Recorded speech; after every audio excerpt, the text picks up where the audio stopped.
পৃষ্ঠা 166, তৃতীয় পরিচ্ছেদ, বিশেষ্যের শ্রেণীবিভাগ। 1. বিশেষ্য পদ।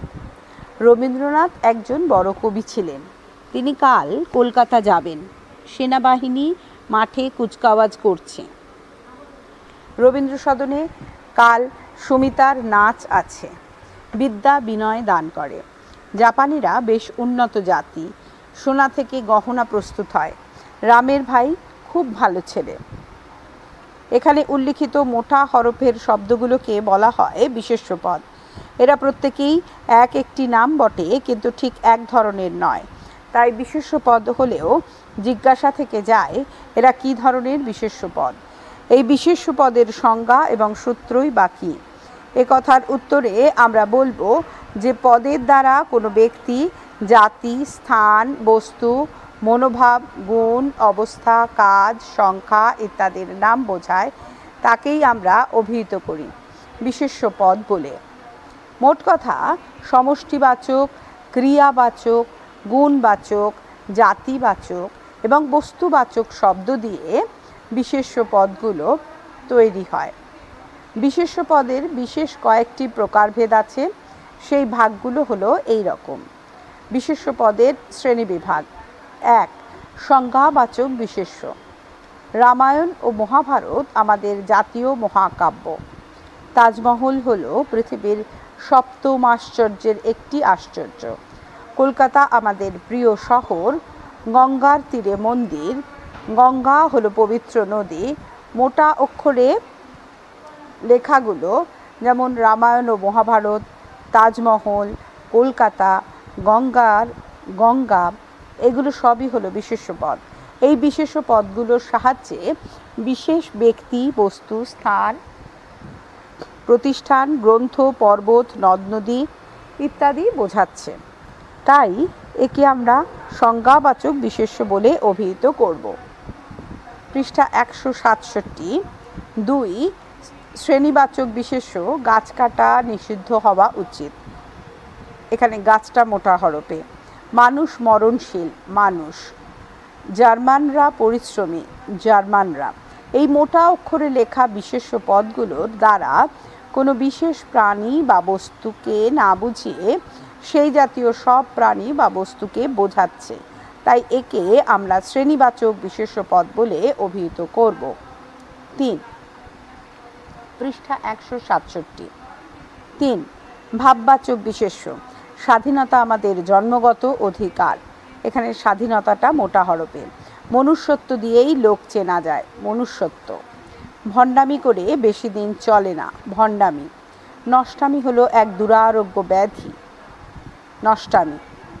এই স্থূল অক্ষরের বিশেষ্য পদগুলোর মধ্যে বিশেষ এক ধরনের ভাবের বোধ জন্মায়, তাই একে ভাববাচক বিশেষ্য বলা হয়। 4. ক্রিয়াবাচক। রাম প্রতিদিন নদীতে সাঁতার দেয়। এখানে মোটা হরফে রয়েছে সাঁতার। ছেলে মারামারি প্রায়শই দেখা যায়। মারামারি। শীতের মরশুমে ক্রিকেট খেলা দেখা যায়।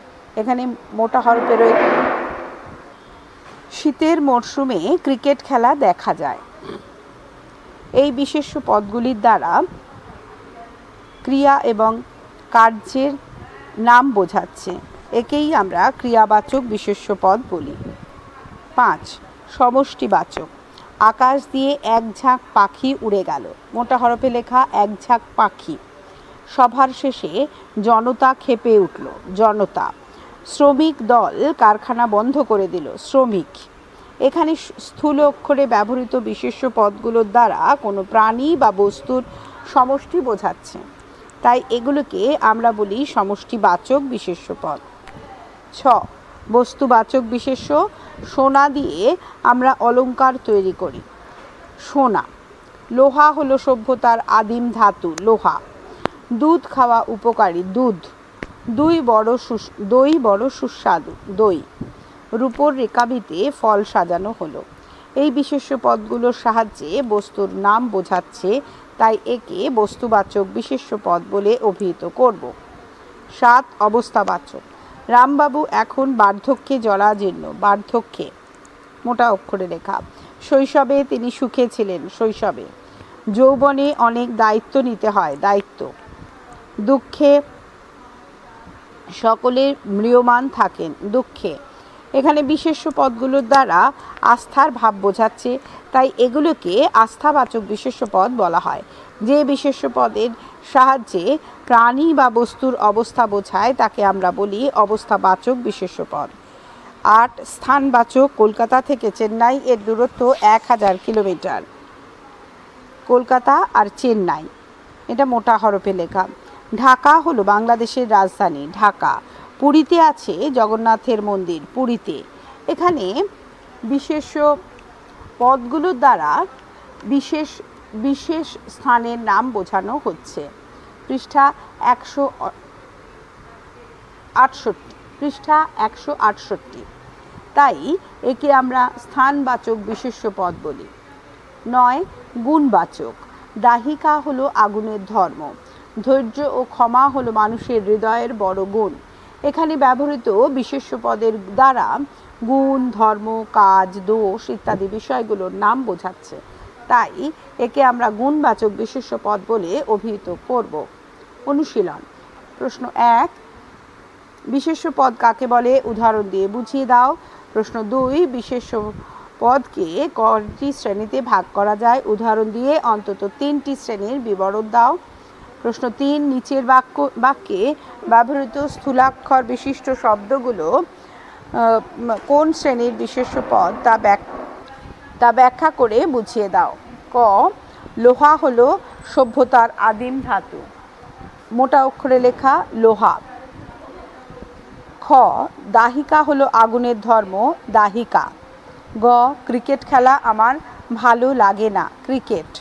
ঘ, আকাশ দিয়ে এক ঝাঁক বক উড়ে গেল, এক ঝাঁক। উ, শৈশবে তিনি সুখে ছিলেন, শৈশবে। তৃতীয় পরিচ্ছেদ এখানে শেষ হলো। আমি একই সাথে এই ফাইলে চতুর্থ পরিচ্ছেদও পড়ে দিচ্ছি। চতুর্থ পরিচ্ছেদ ধাতু ও ক্রিয়ার পদ, ক্রিয়ার কাল ও ভাব, পৃষ্ঠা 169। ধাতু ও ক্রিয়াপদ। ক্রিয়াপদকে বিশ্লেষণ করলে যে অবিভাজ্য মৌলিক অংশ পাওয়া যায় বা যার দ্বারা কেবল ক্রিয়াপদের অন্তর্নিহিত ভাবটি মাত্র দ্যোতিত হয় তাকে আমরা বলি ধাতু। ক্রিয়াপদ ভেঙে যেমন ধাতু পাওয়া যায় তেমনি ধাতু থেকেই আমরা আবার পাই ক্রিয়াপদ। এবার আমাদের আলোচনা ক্রিয়াপদ কাকে বলে। ভাষাচার্য সুনীতি কুমারের দেওয়া ক্রিয়াপদের সংজ্ঞাটি হলো এরকম: বাক্যের অন্তর্গত যে পদ কোনো কালের, কোনো ভাবের ও প্রকারের ক্রিয়া ব্যাপারের সংগঠন বোঝায় এবং বাক্যের উদ্দেশ্য পদের সঙ্গে যার রূপের সঙ্গতি থাকে তাকে বলে ক্রিয়াপদ, ব্র্যাকেটে ভার্ব। সুনীতি কুমারের দেওয়া তথ্য থেকে আমরা জানতে পারি বাংলা ভাষায় সব মিলিয়ে ধাতুর সংখ্যা 1500 বা কিছু অধিক। সুতরাং ক্রিয়াপদের সংখ্যা কত হবে তা এই তথ্য থেকে সহজেই অনুমেয়। খাওয়া, লেখা, পড়া, শোনা, দেখা, হাঁটা, ছোটা সবই ক্রিয়াপদ। এই ক্রিয়াপদের বাক্যে ব্যবহারের উদাহরণ মহাকবি বাল্মীকি রামায়ণ লেখেন। লেখেনটা মোটা হরফে। তিনি দুপুরে টিফিন খান। তপেন বই পড়ে। রীতা গান শোনে, এখানে শোনে। কানাই সিনেমা দেখে, এখানে দেখে।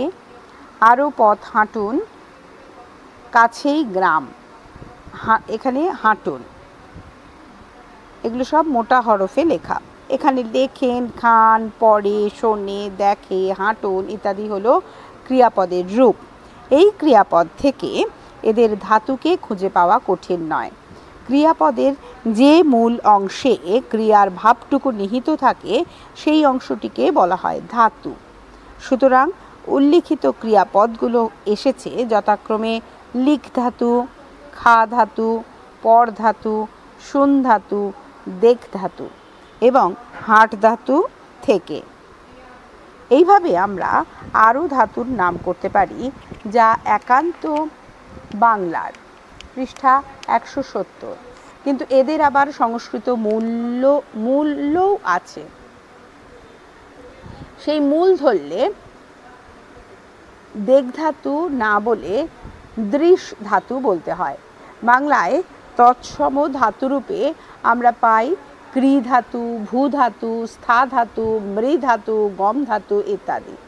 ধাতু থেকেই উদ্ভব ক্রিয়াপদের। ধাতুকে বিভিন্ন প্রত্যয় যোগ করে কিংবা কাল বা পুরুষবাচক বিভক্তি যোগ করে তৈরি করা হয় ক্রিয়াপদ। যেমন হ ধাতু যোগ ইয়া হইয়া, দেখ ধাতু যোগ ইব দেখিব, খা ধাতু যোগ ইতেছিলাম খাইতেছিলাম। ধাতুর প্রকারভেদ। উৎপত্তি ও প্রকৃতি বিচারে ধাতুকে আমরা তিনটি ভাগে ভাগ করি। ধাতুর এই তিনটি ভাগ হলো: 1 মৌলিক ধাতু বা সিদ্ধ ধাতু, 2 সাধিত ধাতু এবং 3 সংযোগমূলক ধাতু। যেমন সে হাসে, আমি চলি, সে আমাকে আম খাওয়ালো, রাত্রি প্রভাত এলো, দাঁত কনকনাচ্ছে, সে আছাড় খেয়ে পড়লো, চাষ করে খাও। এখানে যেসব উদাহরণ দেওয়া হলো তাতে 3 রকম ধাতুই বর্তমান। এর ভেতর কোনটি কী ধরনের তা এবার বুঝে নেওয়া দরকার। প্রথমে মৌলিক বা সিদ্ধ ধাতুর কথা দিয়ে আলোচনা শুরু করা যাক। 1 মৌলিক ধাতু বা সিদ্ধ ধাতু বা ক্রিয়াপদ। যেসব ধাতু স্বয়ংসিদ্ধ, যাদের আর কোনো বিশ্লেষণ হয় না, সেই সব ধাতুকে বলা হয় সিদ্ধ বা মৌলিক ধাতু। এই সিদ্ধ বা মৌলিক ধাতুই হলো ভাষার বড় সম্পদ। সংস্কৃত ভাষায় এ ধরনের ধাতুর সংখ্যা আছে 2000-এর মতো। আমাদের বাংলা ভাষাতেও এদের সংখ্যা কিছু কম নয়। এ ধাতুর উদাহরণ হলো চল, দেখ, শুন, খা, দহ, দে, গর্জ, কম ইত্যাদি। বাংলায় এই মৌলিক ধাতুগুলোর উৎপত্তি ধরে মোটামুটি 2টি শ্রেণীতে ভাগ করা যায়। এই 2টি শ্রেণী হলো: ক বিশুদ্ধ বাংলা ধাতু, খ সংস্কৃত থেকে পাওয়া সিদ্ধ ধাতু। তবে এই সঙ্গে বিদেশে আগত 2-1টি মৌলিক ধাতুরও উল্লেখ এখানে করা যায়, যাকে নিয়ে তৃতীয় একটি শ্রেণীও হতে পারে। ক বিশুদ্ধ বাংলা ধাতু ও ক্রিয়াপদ। আমরা যাকে বিশুদ্ধ বাংলা ধাতু বলতে চাইছি তা বাংলা হিসেবে কতখানি বিশুদ্ধ তাও ভাববার আছে, অর্থাৎ সংশয় আছে। কেননা এদের অধিকাংশই এসেছে প্রাকৃত ভাষা থেকে, সংস্কৃত হতে উৎপন্ন তদ্ভব ধাতু থেকে এবং অজ্ঞাত মূল দেশীয় ধাতু থেকে। যেহেতু প্রাকৃত তদ্ভব এবং দেশীয় ভাষা নিয়েই আমাদের বাংলা ভাষা, তাই এদের আমরা বিশুদ্ধ বাংলা বলেই চালাই। এই জাতীয় ধাতুর উদাহরণ আছে কর, ছাড়, ছো, ধো, বাঁচ, সর, হ, এড, কুঁদ, ঠেল, নড, ফেল, চট, খুল, খুঁট, ঘির ইত্যাদি। বাক্যগত দৃষ্টান্ত: কেমন আছিস, এখানে আছিস। কাপড় ধো, এখানে ধো। অ্যারাবিকা কে, অ্যারাবি। ঠেলিস না, তে ঠেলিস। কাগজ ফেলেছে, ফেলেছে। ঘা খুঁটছে, খুঁটছে। চেয়ার নড়ছে, এখানে নড়ছে। পৃষ্ঠা 171। খ সংস্কৃত থেকে পাওয়া সিদ্ধ ধাতু। প্রাকৃত থেকে পাওয়া সিদ্ধ ধাতু ভিন্ন। সংস্কৃত থেকেও বহু মৌলিক বা সিদ্ধ ধাতু আমাদের ভাষায় এসেছে। সাহিত্যে এবং আমাদের মুখের ভাষায় এদের ব্যবহার প্রচুর। এগুলোকে বাংলায় তৎসম বা অর্ধ তৎসম ধাতু বলেও চিহ্নিত করা যায়। এই জাতীয় ধাতুর উদাহরণ আহর, কীর্তি, গর্জ, চুম্ব, তিষ্ঠ, তেজ, ধ্যা, ধ্বজফলা আকার, নম, নিশ্চি, নন্তে নয় হস্যই, তালবুষয় চয় হস্যই, বন্দ, প্রণম, বর্জ, মর্দ, হিংস, শোভ ইত্যাদি। বাক্যে ব্যবহৃত দৃষ্টান্ত: পুষ্প আহরণ করা যাক, এখানে আহরণ। কীর্তিত তব মহিমা, কীর্তিত। গর্জিলা সিন্ধু, গর্জিলা। মধুকর চুম্বিলা ফুলদলে, চুম্বিলা। তিষ্ঠ ক্ষণকাল, তিষ্ঠ। ত্যাজ ক্রোধ, ত্যাজ। নমি আমি তব পদাম বুঝে, নমি। বর্জ্য তারে, বর্জ্য। না হিংস প্রাণীরে, হিংস। শোভে ফুলমালা, শোভে। গ বিদেশাগত মৌলিক ধাতু ও ক্রিয়াপদ। কতকগুলো বিদেশি শব্দ দীর্ঘদিন ধরে বাংলায় সিদ্ধ বা মৌলিক ধাতু হিসেবে ব্যবহৃত হয়ে আসছে। এই ধাতুর ভিতর 2টি হলো আরবি, যেমন জম এবং কম। তৃতীয় আর একটি ধাতু আমরা পাচ্ছি, তার দাগ। এই ধাতুটি ফার্সি, কিন্তু মূল ধরে খুঁজলে দেখা যায় এটিও আরবি। যাই হোক, এই 3টি ধাতুকে আমরা বিদেশাগত মৌলিক ধাতু হিসেবে চিহ্নিত করতে পারি। এই ধাতুগুলো বাক্যে ব্যবহারের দৃষ্টান্ত: রোখ কামান, মেজাজ কমিয়েছে, কামান দাগে, কেবল খরচ নয়, টাকা জমানো চাই। 2. সাধিত ধাতু ও ক্রিয়াপদ। যেসব ধাতু বিশ্লেষণ করলে অন্য একটি ধাতু বা নাম, শব্দ এবং এক বা একাধিক প্রত্যয় পাওয়া যায়, সেই সব ধাতুকে আমরা সাধিত ধাতু বলি। যেমন কর যোগ আ করা, হাত যোগ আ হাতা, হাত যোগ র যোগ আ হাতরা। এখানে সাধিত ধাতু হলো করা, হাতা ও হাতরা। এগুলোকে বিশ্লেষণ করে আমরা অনায়াসেই এক বা একাধিক প্রত্যয় পেয়ে যাচ্ছি। সুতরাং সাধিত বলতে কি বোঝায় তা খুব স্পষ্ট। বাক্যগত দৃষ্টান্ত: কাজ করান, রুমালটাকে সে হাতিয়ে নিল। এখানে আমরা অন্ধকারে হাতড়াচ্ছি। এখানে উল্লেখ থাকা ভালো, বাংলা সাধিত ধাতু 3 রকমের পাওয়া যায়: প্রাকৃত, তৎসম বা সংস্কৃত এবং বিদেশি। এগুলো উদাহরণ আগের বাক্যগুলোতে রয়েছে। অর্থ এবং সাধন বিচার করে সাধিত ধাতুকেও 4টি শ্রেণীতে ভাগ করা যায়।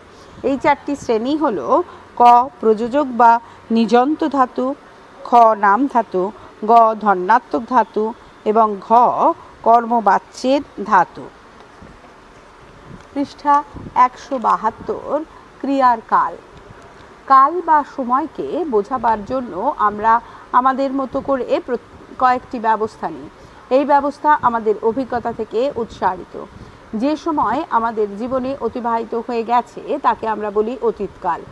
যে সময়ের মধ্য দিয়ে আমরা চলছি তাকে অভিহিত করছি বর্তমানকাল হিসেবে, আর যা আসছে এখনো অনাগত সেই আগামীকালের আমরা নাম দিয়েছি ভবিষ্যৎকাল।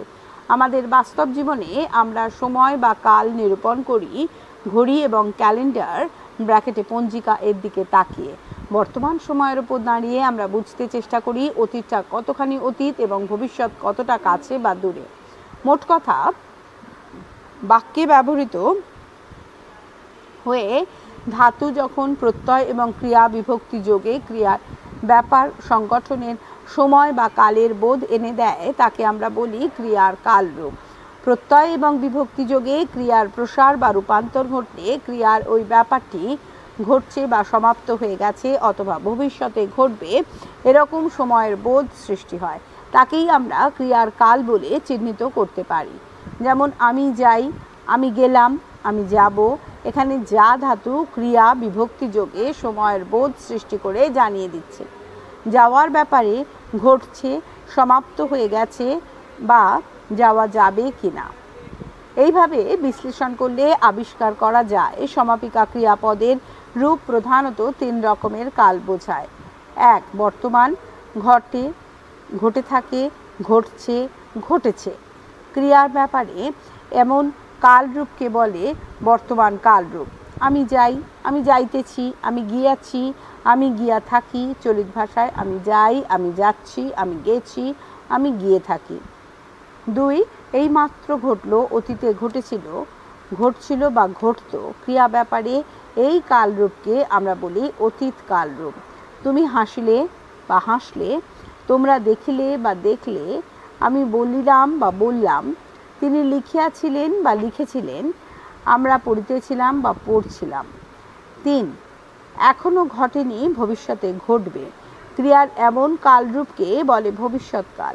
যেমন আসিবে ব্র্যাকেটে আসবে, আপনি ফিরিবেন ব্র্যাকেটে ফিরবেন, আমাকে অপেক্ষা করতে থাকিবে, তোমরা অপেক্ষা করিতে থাকিবে বা করতে থাকবে।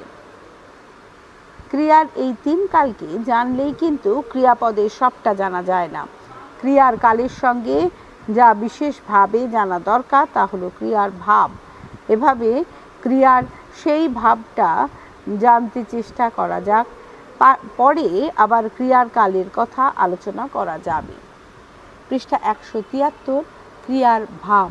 ক্রিয়াপদের যে ভঙ্গি বা যে রূপের দ্বারা ক্রিয়ার বর্ণিত কাজের সংঘটিত হওয়ার পদ্ধতি প্রকাশ পায় তাকে বলি ক্রিয়ার ভাব। অর্থাৎ যে উপায়ে ক্রিয়াপদে বর্ণিত কাজ ঘটবার প্রকার বা রীতি বোধ হয় তাকেই আমরা ক্রিয়ার পদের ভাব বলে চিহ্নিত করতে পারি। এ ব্যাপারটিকে ইংরাজিতে বলে মুড। রামমোহন রায় তার গৌড়ীয় ব্যাকরণে একে ক্রিয়ার প্রকার বলেছিলেন। আমরা অবশ্য এখানে ক্রিয়ার প্রকার না বলে ক্রিয়ার ভাব বলবো। ক্রিয়ার ভাব 3 প্রকার। 1 নির্দেশক নির্ধারক বা অবধারক ভাব, 2 অনুজ্ঞা বা নিয়োজক ভাব, 3 সংযোজক বা ঘটনান্তরাপেক্ষিত ভাব। অনেক ভাষায় ক্রিয়াপদের সাধনে এই সব ভিন্ন ভিন্ন ভাবের জন্য ভিন্ন ভিন্ন বিভক্তি প্রয়োগ ব্যবস্থা থাকে। যেমন সংস্কৃত নির্দেশক হিসেবে গচ্ছতি বা অনুজ্ঞাতে গচ্ছতুর ব্যবহার হয়। ইংরাজিতে অবধারক বা ইন্ডিকেটিভে হি বিয়ার্স, কিন্তু সংযোজক বা সাবজেক্টিভে ইফ হি বিয়ার্স হতে দেখা যায়। বাংলায় কিন্তু ঠিক এরকমটি হয় না। বাংলায় এই ইন্ডিকেটিভ বা নির্দেশক ভাব এবং অনুজ্ঞা বা ইম্পারেটিভ মোড ছাড়া অন্যভাবে দ্যোতক বিশেষ ধাতুরূপের তেমন প্রচলন নেই। এই কথাটি আমরা বৈয়াকরণে ভাষা বলতে পারি। বাংলা ধাতুরূপের বিভিন্ন ধরনের ভাব প্রদর্শনের আলাদা বিভক্তি নেই, কেবল নির্দেশক এবং অনুজ্ঞা ভাবেরই বিশিষ্ট বিভক্তি আছে। 1 নির্দেশক ভাব।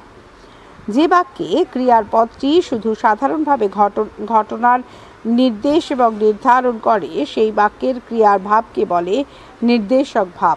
এই ভাবকে নির্ধারক বা অবধারক ভাবও বলা হয়।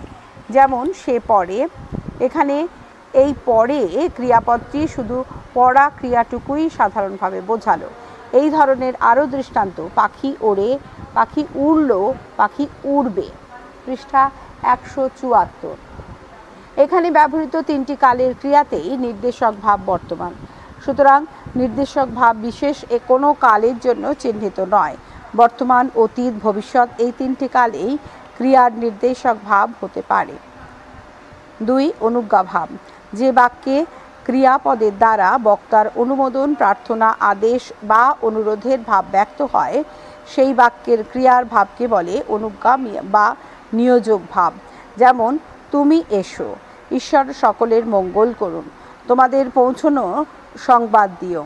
এখানে ব্যবহৃত ক্রিয়াপদ এসো, করুন এবং দিওর ভেতর দিয়ে বক্তার অনুমোদন, প্রার্থনা এবং অনুরোধ ভাব ব্যক্ত হয়েছে। সুতরাং ক্রিয়ার ভাব হিসেবে এগুলো হলো অনুজ্ঞা বা নিয়োজক ভাবের উদাহরণ। এইভাবে আরও দৃষ্টান্ত: বল দাও মোরে, বল দাও, প্রাণে দাও মোর শকতি ব্র্যাকেটে প্রার্থনা, নব নব রূপে এসো প্রাণে ব্র্যাকেটে আমন্ত্রণ, তুমি এই চিঠিটা পোস্ট করে দিও ব্র্যাকেটে অনুরোধ, যাত্রা করো যাত্রীদল এসেছে আদেশ ব্র্যাকেটে আদেশ। এখানে উল্লিখিত অনুজ্ঞা ভাবে বক্তার আরও অনেক ভাব প্রকাশ পেতে পারে, যেমন নিয়ন্ত্রণ, আশীর্বাদ, উপদেশ ও উপেক্ষা। তবে মনে রাখতে হবে 3 কালেই কিন্তু অনুজ্ঞা হয় না। বর্তমান এবং ভবিষ্যৎকালেই শুধু অনুজ্ঞা হয়। ক্রিয়ার কাল ও ভাবগত রূপ। এতক্ষণ ধরে আমরা ক্রিয়ার বিভিন্ন কাল ও ভাব নিয়ে আলোচনা করেছি। ক্রিয়ার পদগুলো বিভিন্ন কালে এবং বিভিন্নভাবে যে নানা রকমের রূপ ধারণ করে, এখানে আমরা সেরকম ক্রিয়াপদের মাধ্যমে দেখাতে চেষ্টা করব। এখানে ক্রিয়াপদ হিসেবে আমরা 4টি নমুনা বেছে নিচ্ছি। এই 4টি ক্রিয়াপদ হলো কর, চল, দেখ এবং শোন। এই ক্রিয়াপদগুলো সাধু এবং চলিত 2টি রূপই আমরা দেখাতে চাইছি। এই প্রসঙ্গে সূচনাতেই আমরা 2টি কথা মনে রাখতে চেষ্টা করব। 1, বিভিন্ন স্থানে এবং বিভিন্ন পক্ষ এ ক্রিয়ার রূপ ভিন্ন ভিন্ন হলেও বচনভেদে এর কোনো রূপান্তর ঘটে না। দ্বিতীয় বিভক্তি চিহ্ন দেখে আমরা ক্রিয়ার কাল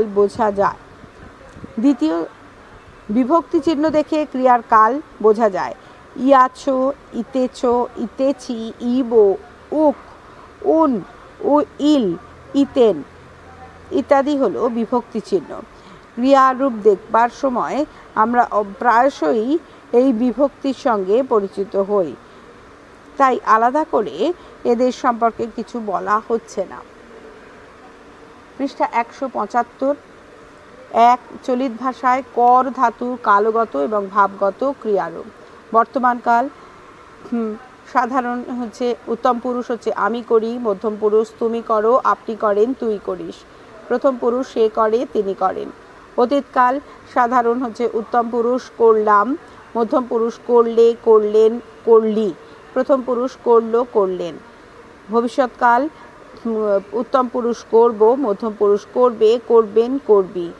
প্রথম পুরুষ করবে আর করবেন। অনুজ্ঞা হচ্ছে উত্তম পুরুষ হয় না, মধ্যম পুরুষ করবে, করো, করবেন, করিস, করবি। প্রথম পুরুষ হচ্ছে করবে, করবেন। 2, সাধু ভাষার কর ধাতুর কালগত এবং ভাবগত ক্রিয়ারূপ। বর্তমানকাল সাধারণ হচ্ছে উত্তম পুরুষ করি, মধ্যম পুরুষ করো, করেন, করিস। প্রথম পুরুষ করে, করেন। অনুজ্ঞা মধ্যম পুরুষ হচ্ছে করো, করুন, কর, আর প্রথম পুরুষ করুক, করুন। অতীতকাল সাধারণে হচ্ছে সাধারণের ক্ষেত্রে উত্তম পুরুষ করিলাম, মধ্যম পুরুষ করলে, করিলেন, করিলি। প্রথম পুরুষ হচ্ছে করিল, করিলেন। ভবিষ্যৎকাল উত্তম পুরুষ করিব, মধ্যম পুরুষ করিবে, করিবেন, করিবে। প্রথম পুরুষ করিবে, করিবেন। অনুজ্ঞায় উত্তম পুরুষ হয় না, মধ্যম পুরুষ করিবে, করিস, করিবেন, করিবি। প্রথম পুরুষ করিবে, করিবেন।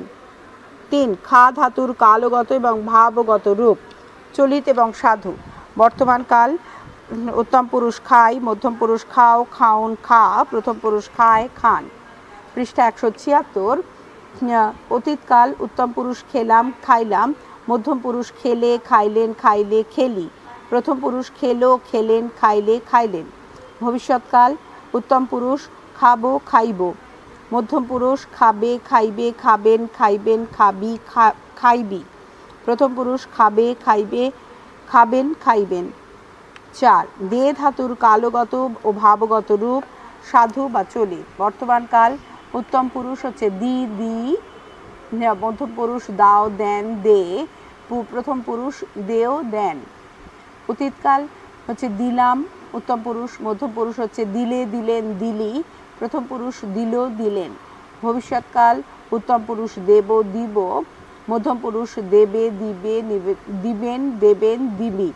প্রথম পুরুষ দিবে, দেবেন, দিবে, দিবেন। 5, দেখ ধাতুর কালগত এবং ভাবগত ক্রিয়ারূপ। সাধু এবং চলিত। বর্তমানকাল উত্তম পুরুষ দেখি, মধ্যম পুরুষ দেখ, দেখেন, দেখিস, দেখিয়াছেন, দেখেছেন, দেখ, দেখুন, দেখ। প্রথম পুরুষ দেখে, দেখেন, দেখুক, দেখুন।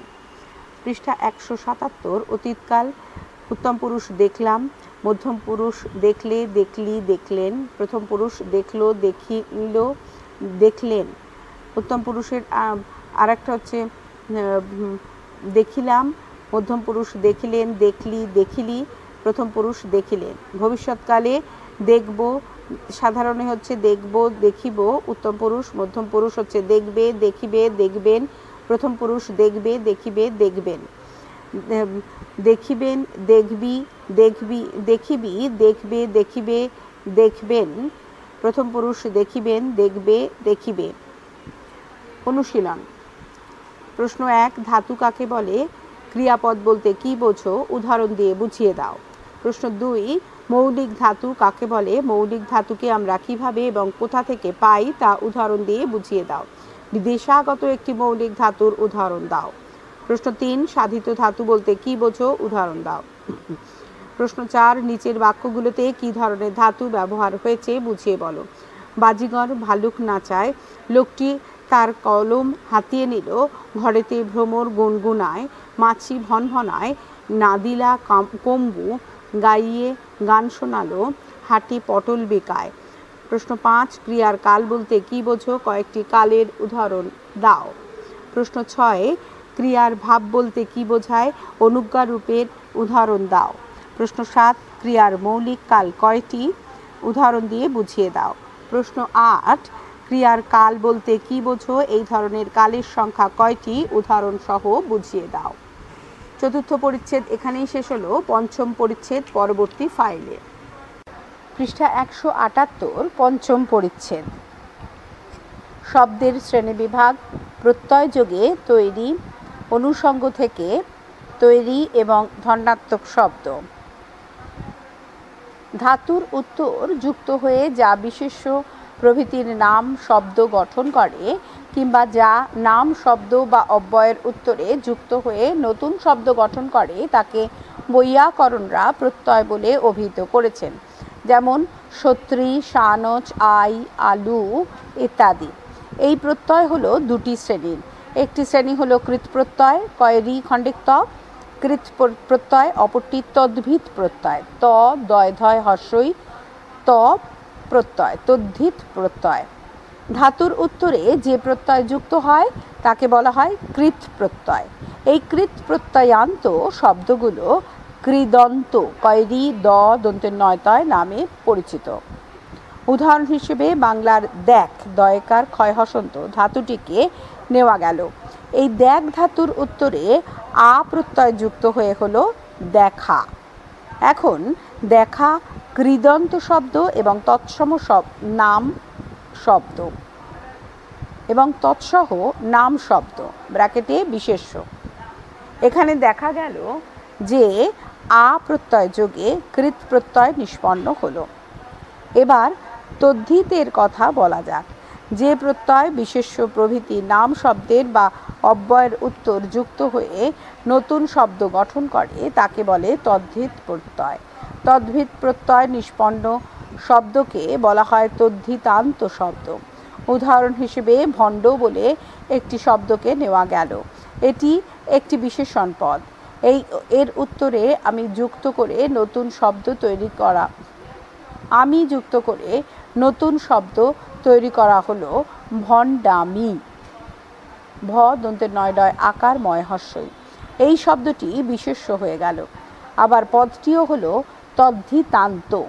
নমুনা হিসেবে আর একটা শব্দ গ্রহণ করা হলো অদ্যকে।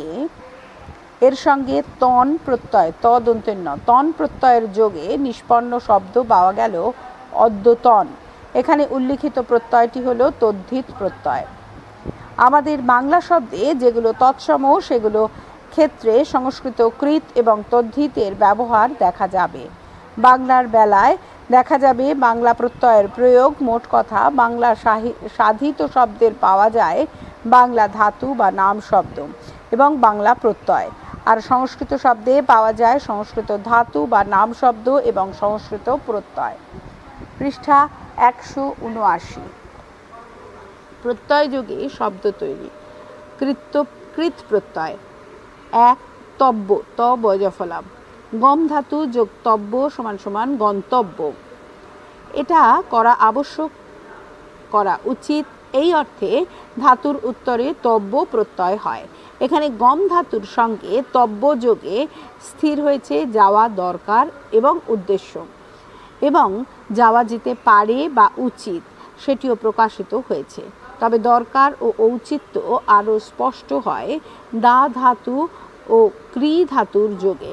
যেমন দা ধাতু যোগ তব্য সমান সমান দাতব্য, ক্রি ধাতু যোগ তব্য সমান সমান কর্তব্য।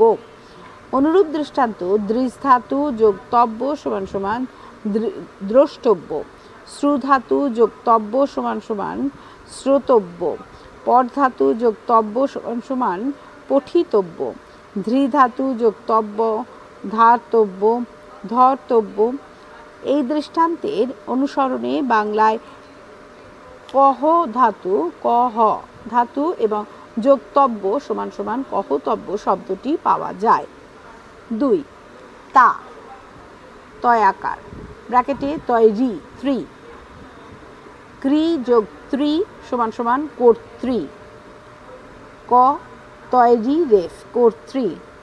তার থেকে কর্তা পুংলিঙ্গ, কর্ত্রী স্ত্রীলিঙ্গ, কর্ত্রী ক্লীবলিঙ্গ। স্ত্রীলিঙ্গ হচ্ছে কর্ত্রী, ক তয় রেফ দীর্ঘই, আর ক্লীবলিঙ্গ কর্ত্রী হচ্ছে ক তয়রি রেফ। সে করে, এই কথাটি বোঝানোর জন্য সংস্কৃতের এই ত্রিচ প্রত্যয়টি ব্যবহৃত হয়। লিঙ্গভেদে এটি তা, ত্রি এবং ত্রি হয়। তা তয় রফলা দীর্ঘই আর ত্রি তয়রি হয়।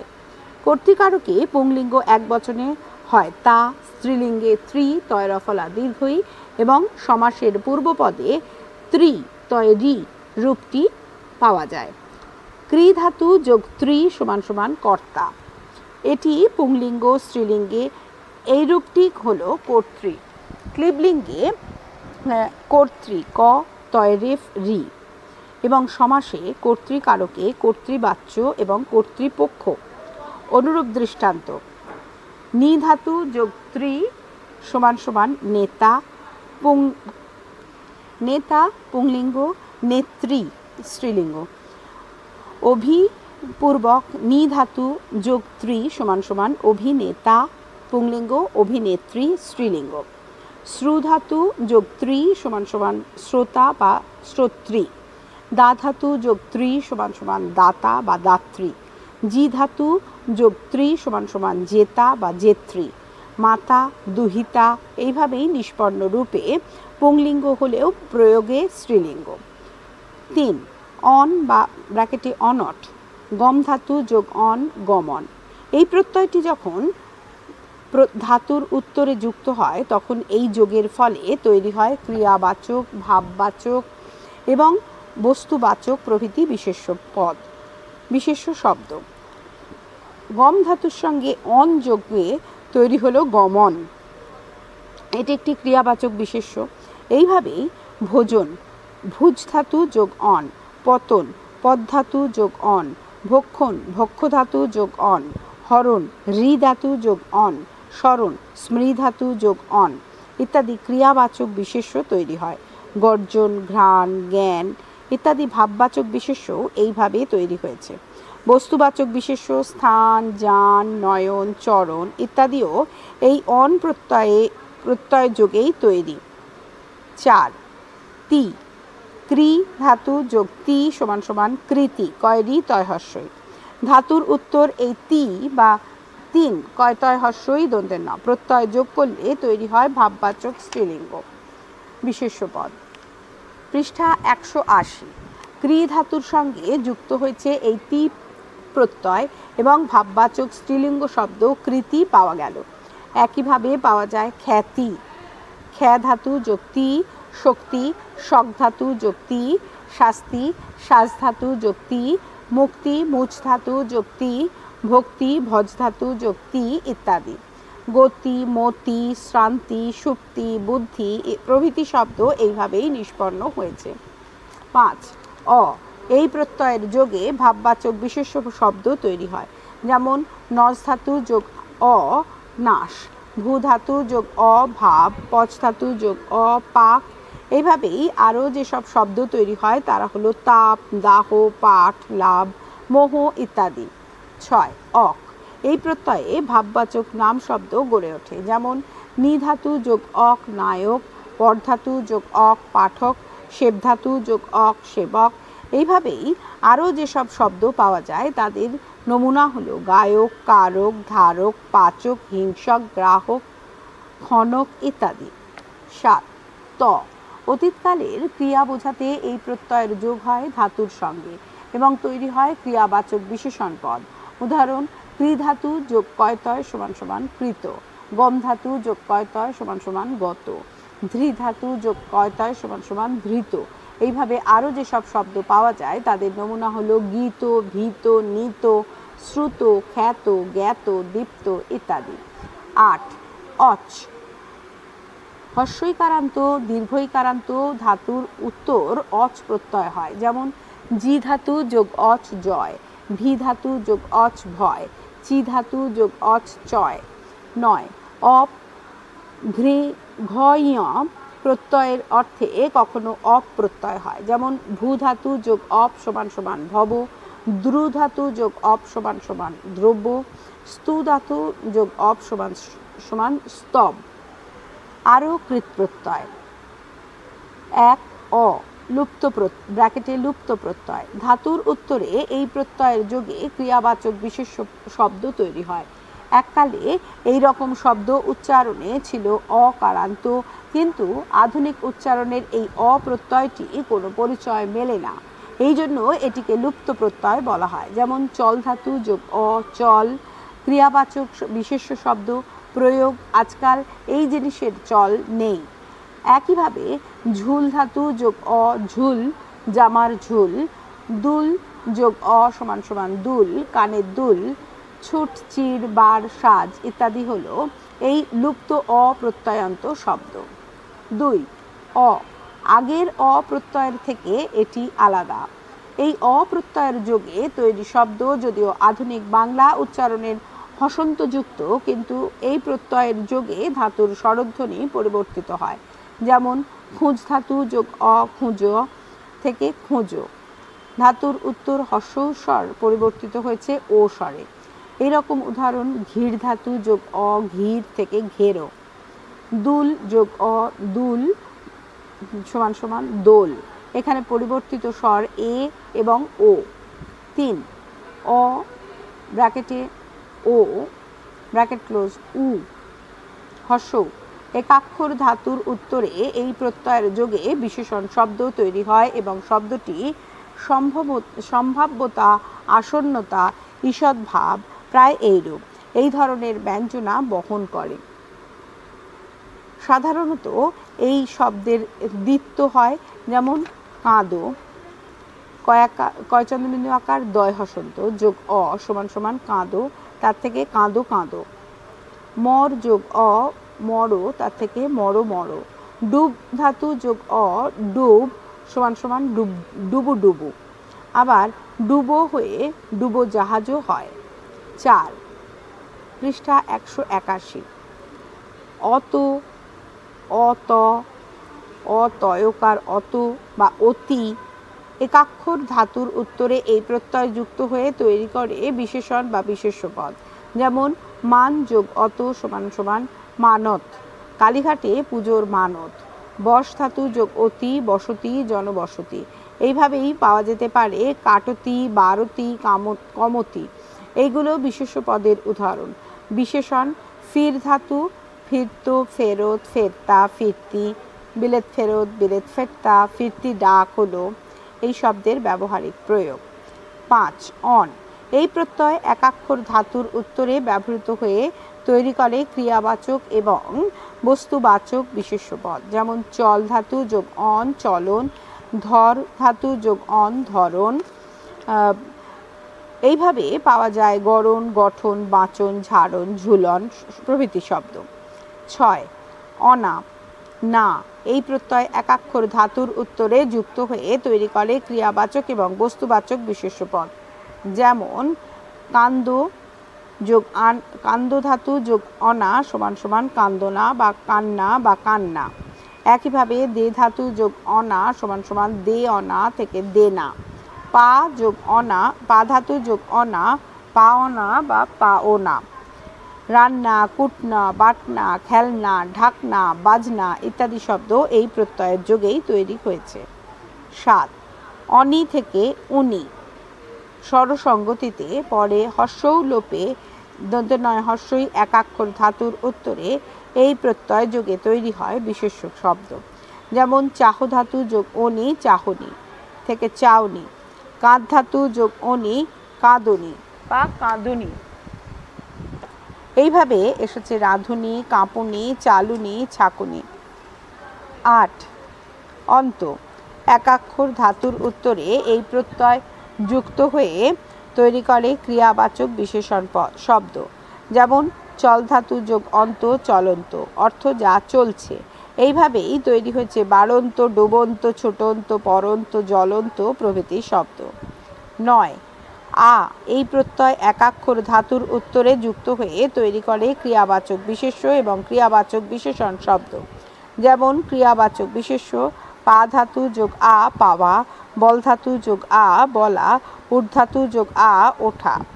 এইভাবে তৈরি শব্দ লেখা, পড়া, শোনা, ধোয়া ইত্যাদি। ক্রিয়াবাচক বিশেষণ আঁকা, মরা, ফোটা ইত্যাদি। বস্তুবাচক বিশেষ্য তুল ধাতু যোগ তুল ধাতু থেকে তুলা থেকে তোলা, অর্থ বাজারের তোলা। 10 আই, আ হস্যই, এই প্রত্যয় একাক্ষর ধাতুর উত্তরে ব্যবহৃত হয়ে তৈরি করে ক্রিয়াবাচক বিশেষ্য পদ শব্দ। যেমন যাচ ধাতু যোগ আই সমান সমান যাচাই, বাছ ধাতু যোগ আই সমান সমান বাছাই, ঢাল ধাতু যোগ আই সমান সমান ঢালাই। এরকম উদাহরণ খোদাই, ধুলাই, মাধাই ইত্যাদি। পৃষ্ঠা 182 তদ্ভিদ প্রত্যয় যোগে শব্দ তৈরি। শব্দের উত্তর প্রত্যয়গুলো ব্যবহৃত হয়ে নানা অর্থে দ্যোতিত করে। এদের ভিতর একটি হলো অপত্যার্থ। এখানে অপত্য অর্থ বলিলে বুঝিতে হবে পুত্র পৌত্র আদি ক্রম অর্থাৎ বংশধর। যেমন কাশ্যপ, রাঘব ইত্যাদি শব্দ বলিতে কোনো রঘুর ছেলে বা কাশ্যপের ছেলে বোঝায় না, বোঝায় এদের যে কোনো বংশধরকে। কোনো বংশধর বা পুত্র নয়, ভক্ত, উপাসক, স্বভাব, উক্ত জাত ইত্যাদি অর্থেও এই প্রত্যয় ব্যবহৃত হয়। যাই হোক, প্রত্যয়গুলোর আলোচনায় আসা যাক। 1. অ কশ্যপ যোগ অ কাশ্যপ। এরকম উদাহরণ বসুদেব থেকে বাসুদেব, মনু থেকে মানব, গঙ্গা থেকে গাঙ্গ, কুন্তি থেকে কৌন্তেয় ইত্যাদি। ভক্ত বা উপাসক অর্থে শিব যোগ অ শৈব, বিষ্ণু যোগ অ বৈষ্ণব, শক্তি থেকে শাক্ত, বুদ্ধ থেকে বৌদ্ধ, জিন থেকে জৈন। ঋষি কর্তৃক উক্ত অর্থে ঋষি যোগ অ আর্য, ভগবত যোগ অ ভাগবত, ব্যাকরণ থেকে বৈয়াকরণ। বস্তু থেকে জাত অর্থে গুড় যোগ অ গৌড়, তিল যোগ অ তৈল, পায়স যোগ অ পায়স। শীল ও স্বভাব অর্থে তপস যোগ অ তাপস, ছত্র যোগ অ সমান সমান ছাত্র। গুরুর দোষ ঢাকা স্বভাব।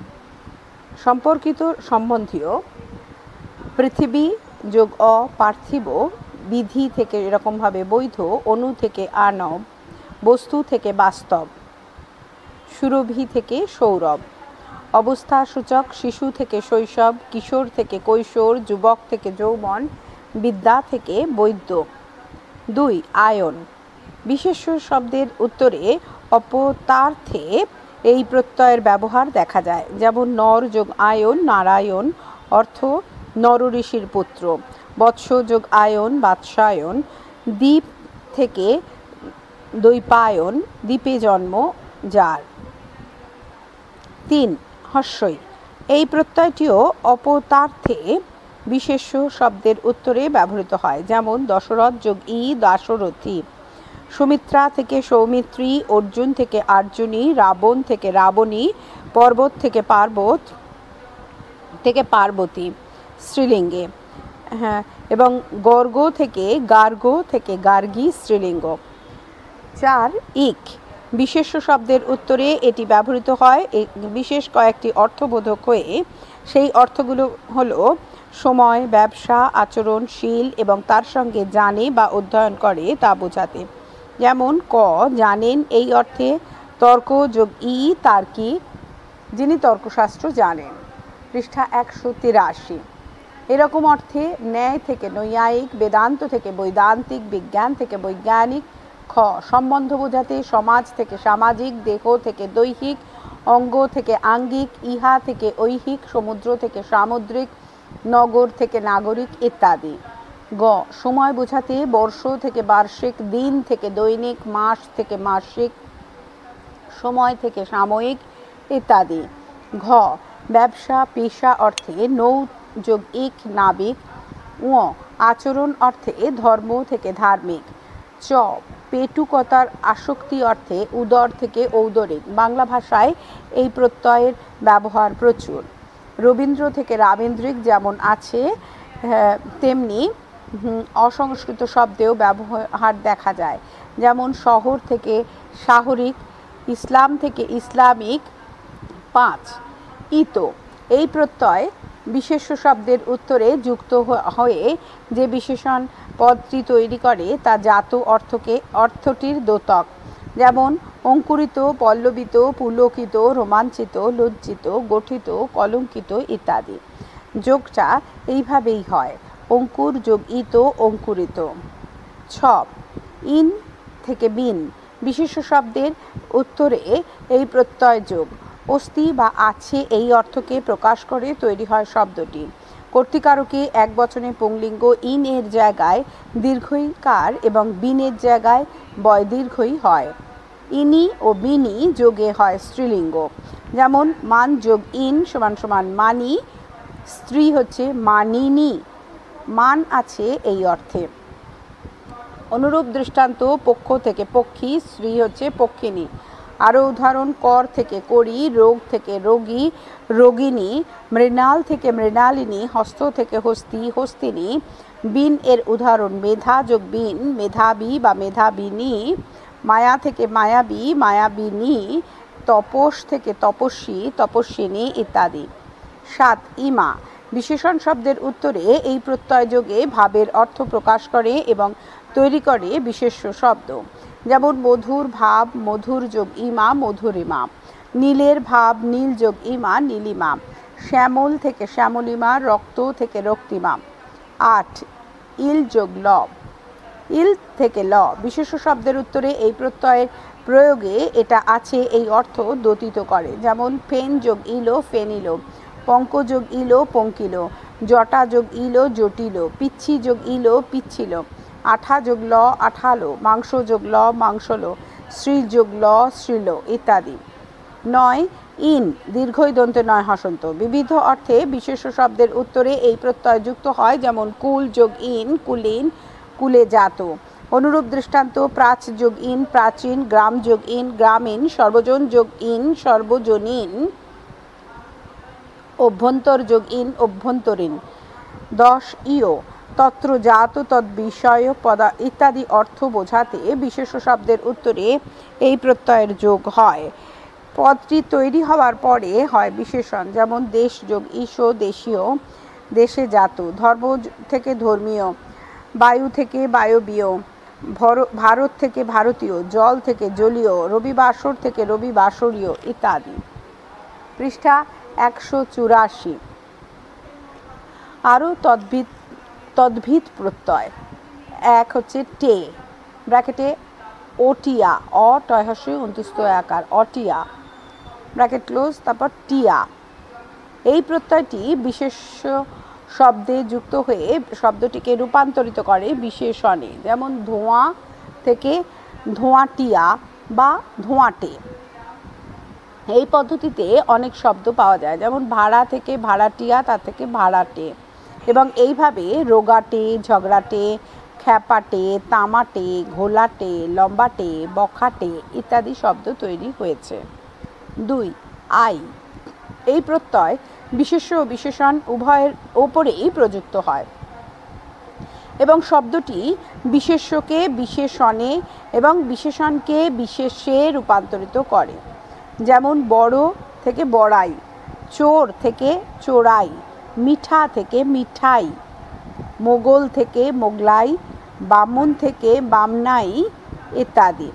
এই প্রত্যয় ব্যবহারে নাম ছোট হয়ে যায়। জগন্নাথ থেকে জগাই, বলরাম থেকে বলাই, নিত্যানন্দ থেকে নিতাই, মাধব থেকে মাধাই ইত্যাদি।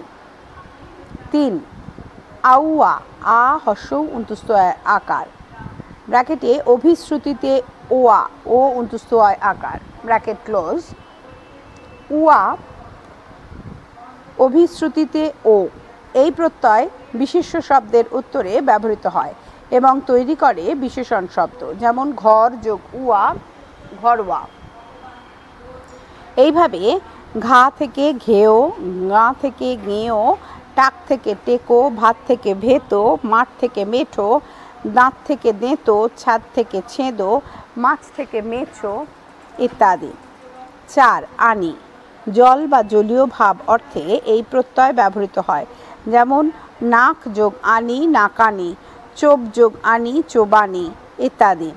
5 আম ম আমো মো, প্রসারে আমি মি আচরণ বা ভাব বোঝাবার জন্য বিশেষণ বা বিশেষণার্থক শব্দের উত্তরে এই প্রত্যয়ের যোগে তৈরি হয় ক্রিয়াবাচক এবং ভাববাচক বিশেষ্য শব্দ। যেমন বোকা যোগ আম বোকামো, বোকা যোগ আমি বোকামি, অর্থ বোকার মতো ভাব বা আচরণ। পৃষ্ঠা 100 না। অনুরূপ শব্দ খোকা যোগ আম খোকাম এইভাবে তৈরি হয়েছে পাকামো, ন্যাকামো, পাগলামো থেকে পাকামি, ন্যাকামি, পাগলামি ওইভাবেই তৈরি। আরও শব্দ কুঁড়েমি, জ্যাঠামি, নোংরামি, ধাষ্টামি। সংস্কৃত শব্দে আর্যামি, দুষ্টামি, ধূর্তামি ইত্যাদি। 6 আর প্রসারে, আরি। স্বরসঙ্গতিতে ইরি, হর্ষই বসন রয় হর্ষই। ব্যবসা বা বৃত্তি বোঝাতে এই প্রত্যয় সাধারণত ব্যবহৃত হয়। বিশেষ্য শব্দের উত্তরে এই প্রত্যয়ের ব্যবহার হয়, যেমন চাম যোগ আর, চামার। ছুতার এইভাবেই তৈরি। আরি যোগে কাঁসা যোগ আরি, কাঁসারি। পূজা যোগ আরি, পূজারি। এইভাবেই শাঁখারি, জুয়ারি, চুনারি, ভিখারি, ভিখিরি শব্দের উৎপত্তি হয়েছে। পরবর্তী অংশ পরবর্তী ফাইলে। আগের ফাইলের কন্টিনিউয়েশন, পৃষ্ঠা 185। 7 আল, আলো। বিশেষ্য শব্দের উত্তরে এই প্রত্যয়ের যোগ হয় গুণ, শীল, সম্বন্ধ বা সংযোগ জানাতে, যেমন পাঁক যোগ আল সমান সমান পাঁকাল। ধার যোগ আল সমান সমান ধারালো। শ্বাস যোগ আল, শাঁসালো। ঝাঁঝ যোগ আল, ঝাঁঝালো। এইভাবেই পাওয়া যায় ছুঁচালো, বঙ্গালো, পেঁচালো, দাঁতালো এবং জমকালো শব্দগুলো। 8 আলা, স্ত্রী আলি, ওয়ালা স্ত্রী ওয়ালি, ওলা স্ত্রী উলি। বিশেষ্য শব্দের উত্তরে এই প্রত্যয়ের যোগ হয়ে থাকে সম্বন্ধ, দেশ, পেশা ইত্যাদি অর্থে, যেমন গোয়ালা থেকে গয়কার, আ লয়াকার থেকে গোয়ালা, গয়কার অন্তুস্থ অয় আকার লয়াকার, তার থেকে হচ্ছে গোয়ালিনী বা গোয়ালি। বাড়িওয়ালা থেকে বাড়ি উলি। পাহারাওয়ালা, ছাতাওয়ালা, দুধওয়ালা, ফেরিওয়ালা, মাছ উলি ইত্যাদি শব্দ এইভাবে তৈরি। 9 হর্ষই ব্র্যাকেটে দীর্ঘই। এই প্রত্যয়টি সম্বন্ধ, সংযোগ, শীল, জাতি, ব্যবসা, রসতা ইত্যাদি অর্থ প্রকাশ করে, যেমন জমিদার যোগ ই, জমিদারি। দোকান যোগ ই, দোকানি। পেশা অর্থে মালিক। এইভাবে এই শব্দগুলো গড়ে উঠেছে। তেলি, চাষি, ডাকাতি, শয়তানি, বজ্জাতি, ঢাকি, মারাঠি, নেপালি, পাঞ্জাবি, আরবি, জাপানি, পশমি, রেশমি, বেনারসি, পাহাড়ি, কয়েদি ইত্যাদি। 10 হচ্ছে ইয়া, চলিত ভাষায় এ।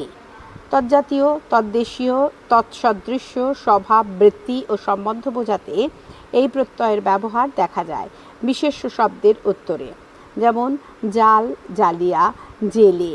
চাঁটগে, বেনে, আদুরে, পাথুরে, শহুরে, আমুদে, দেমাকে, খোসামদে, নাটুকে, বাঁদুরে, নাচুনে, কাঁদুনে, গোলমেলে, পোড়া কপালে, কুঁদুলে, মেটে ইত্যাদি।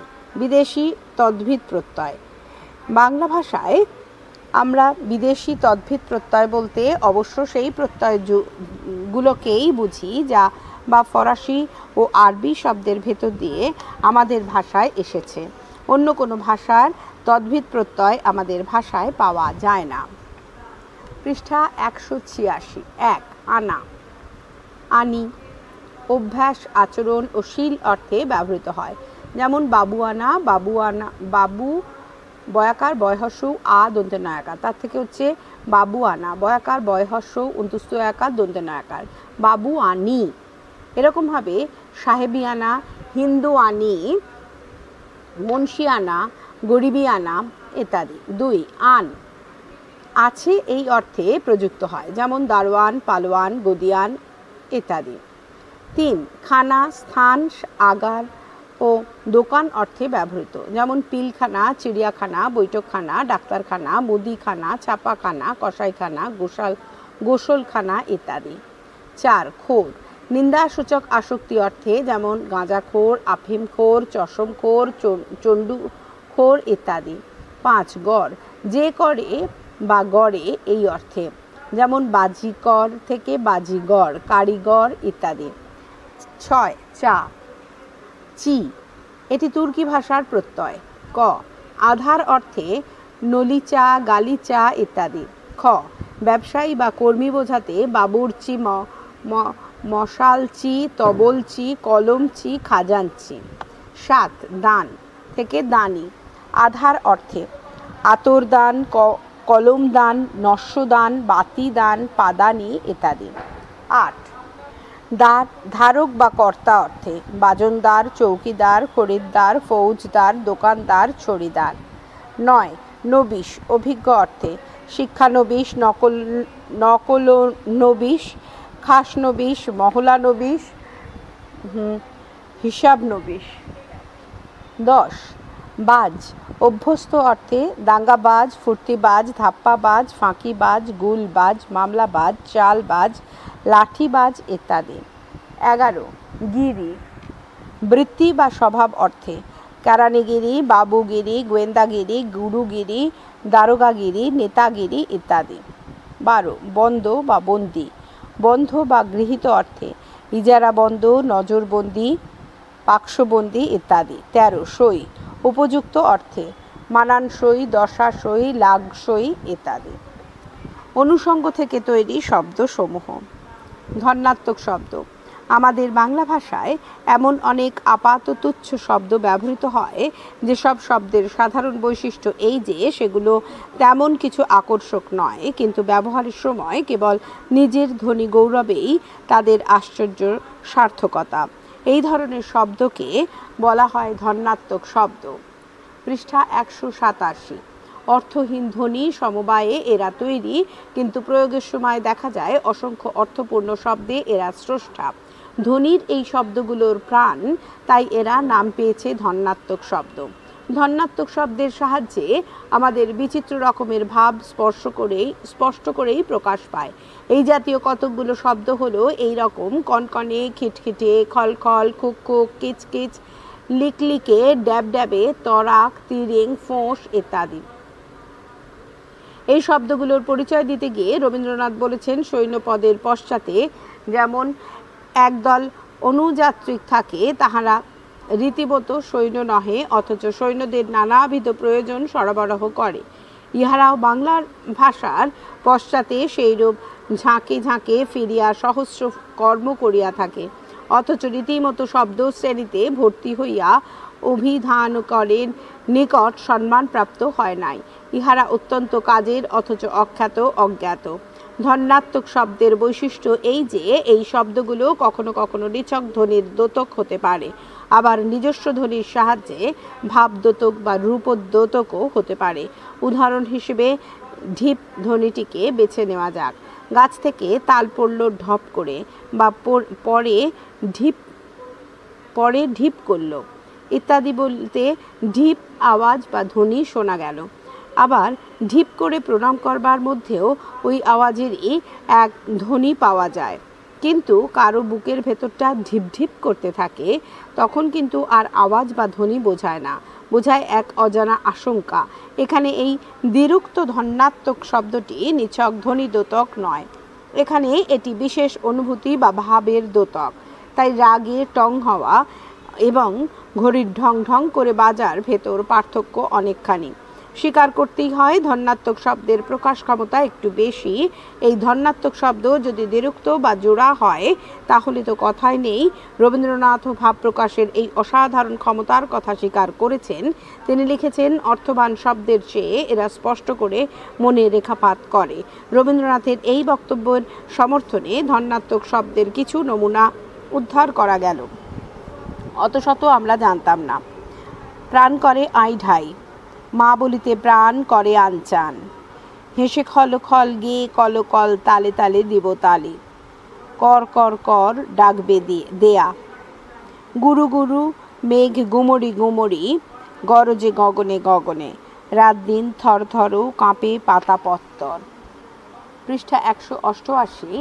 শৃঙ্খলে বারবার ঝনঝন ঝঙ্কার, বৃষ্টি পড়ে টাপুর টুপুর, নদে এলো বান, ঢল ঢল কাঁচা অঙ্গের লাবণী অবনী বহিয়া যায়, চিক চিক করে বালি কোথা নাই কাদা, হারাধনের একটি ছেলে কাঁদে ভেউ ভেউ,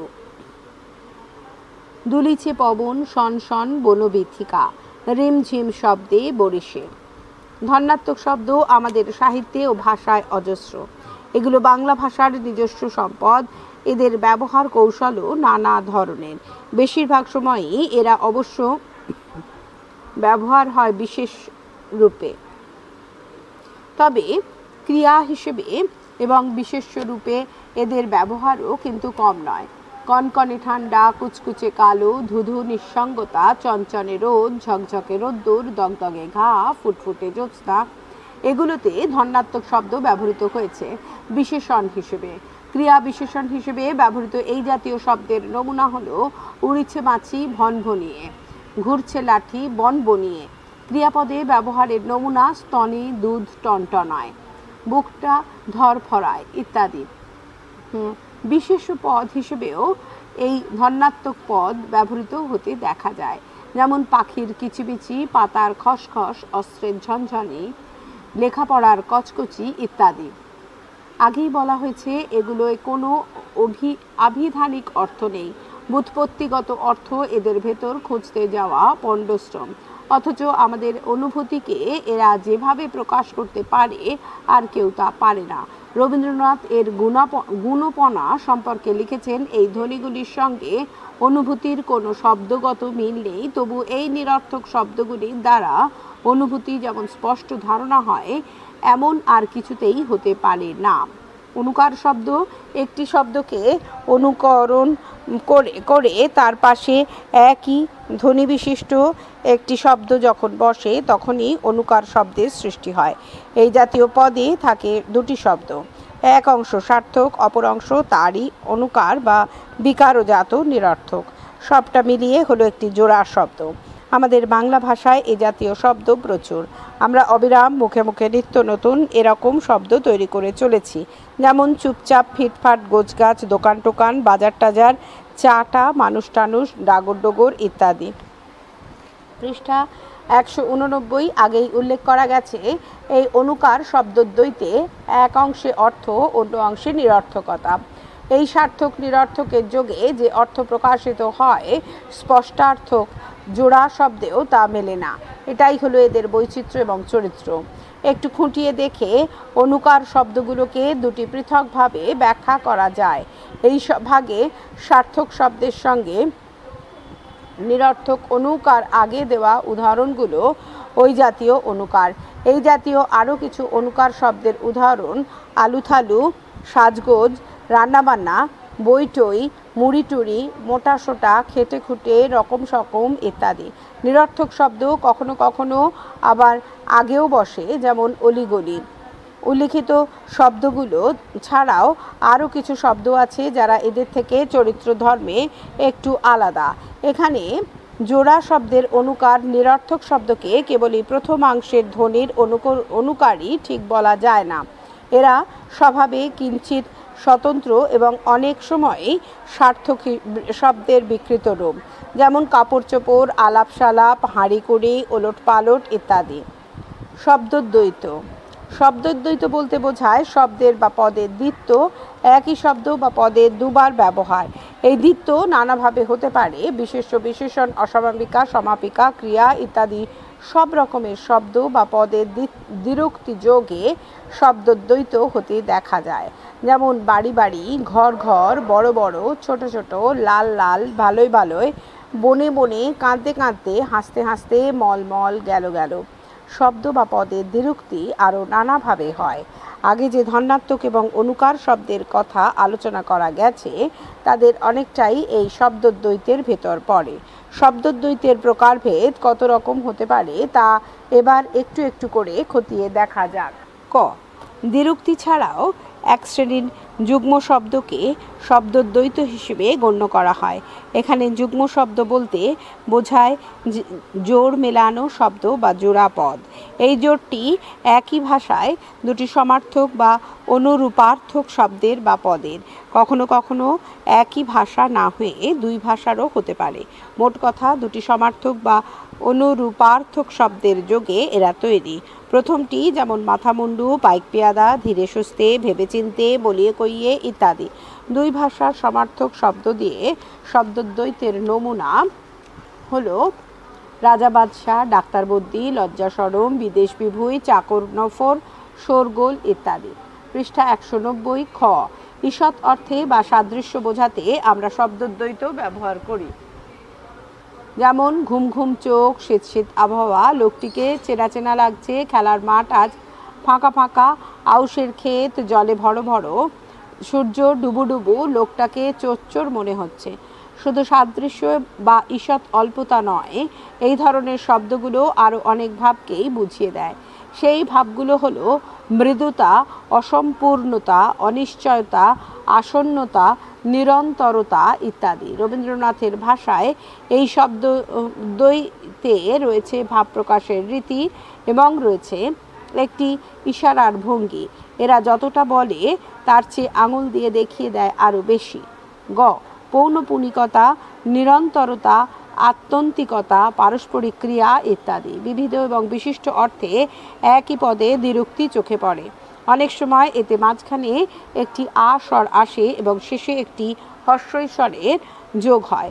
যেমন ঘোরাঘুরি, বকাবকি, হাঁটাহাঁটি, কড়াকড়ি, ঠেলাঠেলি, খুনোখুনি বা ভোটাভুটি ইত্যাদি। এই প্রসঙ্গে একটি বিষয়ে আমাদের সতর্ক থাকা দরকার। গালাগালি ও ঠেলাঠেলি শব্দদ্বৈত হলেও হাতাহাতি এবং বেতাবেতি শব্দদ্বৈত নয়। এরা পরস্পরের দ্বারা কৃত বলে এদের ব্যতিহার বহুব্রীহি বলাই সমীচীন।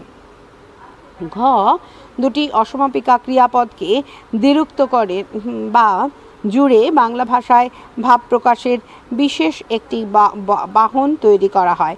রবীন্দ্রনাথ এই প্রকাশ রীতিকেও অসাধারণ বলেছেন। ওর বক্তব্য হলো, সামান্য এই কথাটা রয়ে বসে কাজ করা, যা বলে তা কোনো বাধা সংস্কৃত শব্দে বলা যায় না। এই জাতের উদাহরণ হলো দেখে শুনে, হেসে খেলে, ঘুরে ফিরে, এলো গেল, রেখে ঢেকে, কেটে ছেঁটে, রয়ে শোয়ে ইত্যাদি। পদের ওলট পালট এই জাতীয় শব্দদ্বৈতে দেখা যায় না। পৃষ্ঠা 191।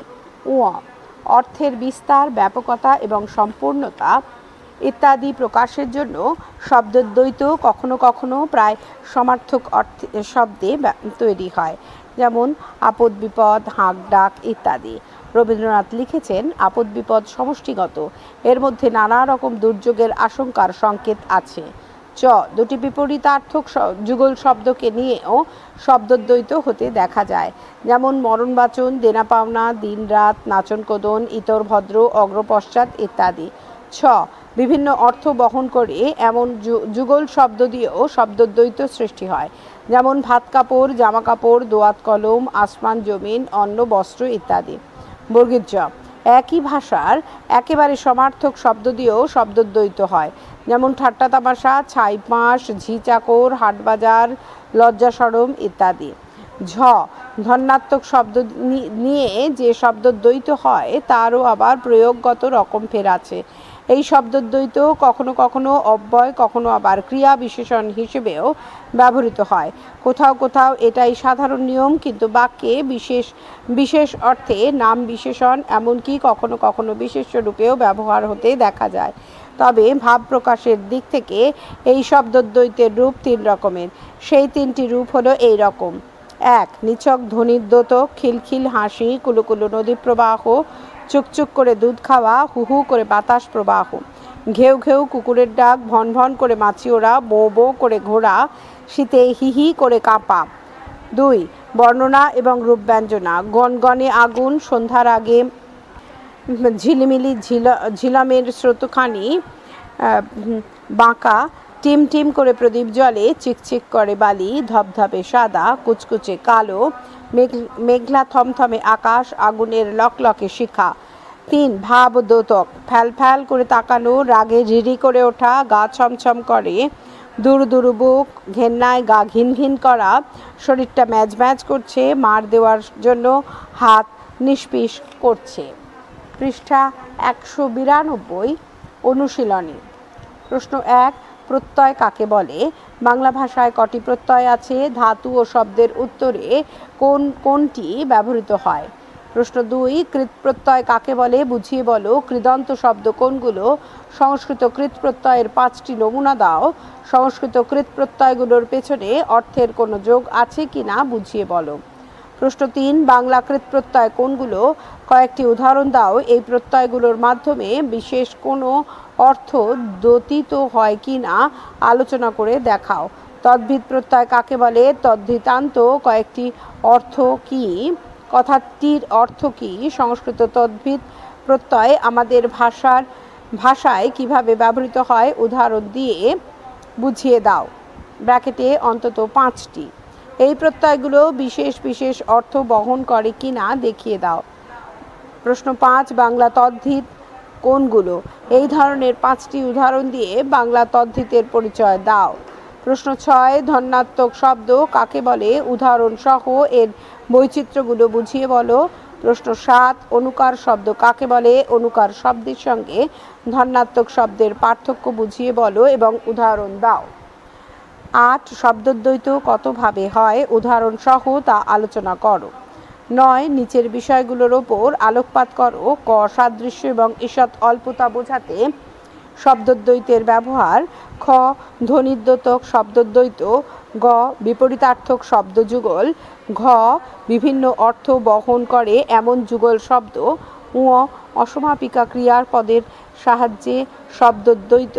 চ, পৌনঃপুনিকতা ও আত্যন্তিকতা বোঝাতে শব্দদ্বৈত। পঞ্চম পরিচ্ছেদ এখানেই শেষ হলো। ষষ্ঠ পরিচ্ছেদ পরবর্তী ফাইলে। পৃষ্ঠা 193, ষষ্ঠ পরিচ্ছেদ সমাস। 2 বা তার বেশি অর্থ সম্বন্ধযুক্ত পদের মিলনের নাম সমাস। সমাস শব্দটির মূল অর্থ সংক্ষেপ। সমাসের কাজ হলো পদে পদে মিলন ঘটিয়ে বাক্যটিকে সংক্ষিপ্ত এবং সুন্দর করে তোলা। বিদ্যাসাগর সিংহের ন্যায় তেজস্বী পুরুষ ছিলেন। এই বাক্যের সিংহের ন্যায় তেজস্বী পুরুষ পদগুলোকে একটি পদে পরিণত করে বিদ্যাসাগর পুরুষ সিংহ ছিলেন বললে বাক্যটি ছোট হয়, সেই সঙ্গে সুন্দরও হয়। যে পদগুলোকে সমাসবদ্ধ করতে হবে তাদের প্রত্যেকটিকে বলে সমস্যমান পদ। সমাস নিষ্পন্ন হওয়ার পর পদটিকে বলা হয় সমস্ত পদ বা সমাসবদ্ধ পদ। সমাসের বিশ্লেষণকে অর্থাৎ কোন অর্থ সম্বন্ধে শব্দগুলোকে মেলানো হলো তার ব্যাখ্যাকে বলে ব্যাস বাক্য বা বিগ্রহ বাক্য। বাঁ দিকের সমস্যমান পদটিকে পূর্বপদ এবং ডান দিকের সমস্যমান পদটিকে বলে পরপদ বা উত্তরপদ। সমাসবদ্ধ হওয়ার পর পূর্বপদ থেকে বিভক্তি চিহ্ন বা বিভক্তি স্থানীয় অনুসর্গ ব্র্যাকেটে হইতে থেকে মধ্যে ইত্যাদি ব্র্যাকেট ক্লোজ লুপ্ত হয়। সমাসের প্রকারভেদ।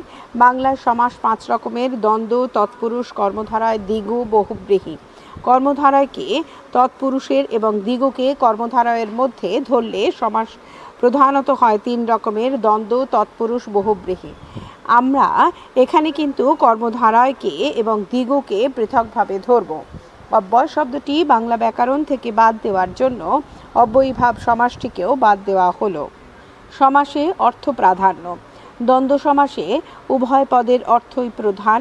বহুব্রীহি সমাসে কোনো পদের অর্থই প্রধান নয়, অন্য কিছু উদ্দিষ্ট। অব্যয়ীভাব সমাসে পূর্বপদের অর্থ প্রধান।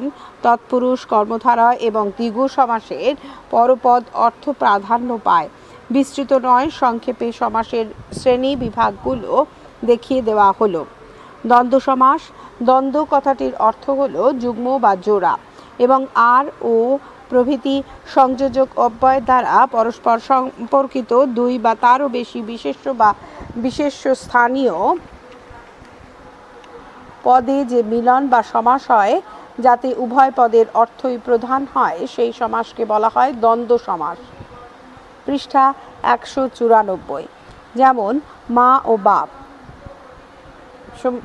ব্র্যাকেটে বাপ ও মা সমান সমান মা বাপ। বাপ মা। ভাই ও বোন সমান সমান ভাই বোন। বরকনে, হাত পা, মশামাছি, দই ছানা, রুই কাতলা, কই মাগুর, গরু বাছুর, কেনা বেচা, আসা যাওয়া, চাওয়া পাওয়া, লাভ লোকসান, জমা খরচ, পশু পাখি, snow powder, radio TV, light fan, coat pant, জামা জুতো, হকি ক্রিকেট, স্কুল কলেজ ইত্যাদি। পৃষ্ঠা 194, তৎপুরুষ সমাস।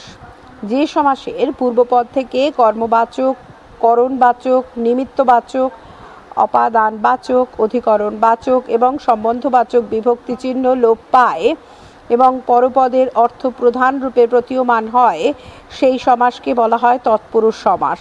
যেমন লোককে দেখানো, লোক দেখানো; সোনা দ্বারা মোড়া, সোনা মোড়া; ডাকের জন্য মাসুল, ডাক মাসুল; অগ্নি হইতে ভয়, অগ্নি ভয়; বিদ্যার ভবন, বিদ্যা ভবন; বিশ্বে বিখ্যাত, বিশ্ববিখ্যাত ইত্যাদি। কর্মধারায় সমাস একই ব্যক্তি বা বস্তুকে বোঝায় এমন দুই বিশেষ্য বা বিশেষণ পদে অথবা বিশেষ্য পদের সঙ্গে বিশেষণ পদে সমাস হলে এবং পরপদের অর্থ প্রধান রূপে প্রতীয়মান হলে সেই সমাসকে বলে কর্মধারয় সমাস। তৎপুরুষের সঙ্গে কর্মধারয়ের তুলনা। তৎপুরুষ সমাসে পূর্বপদ দ্বিতীয়াদি বিভক্তিযুক্ত, উত্তর পদ প্রথমা বিভক্তিযুক্ত। কর্মধারয় সমাসে উভয় পদই প্রথমা বিভক্তিযুক্ত।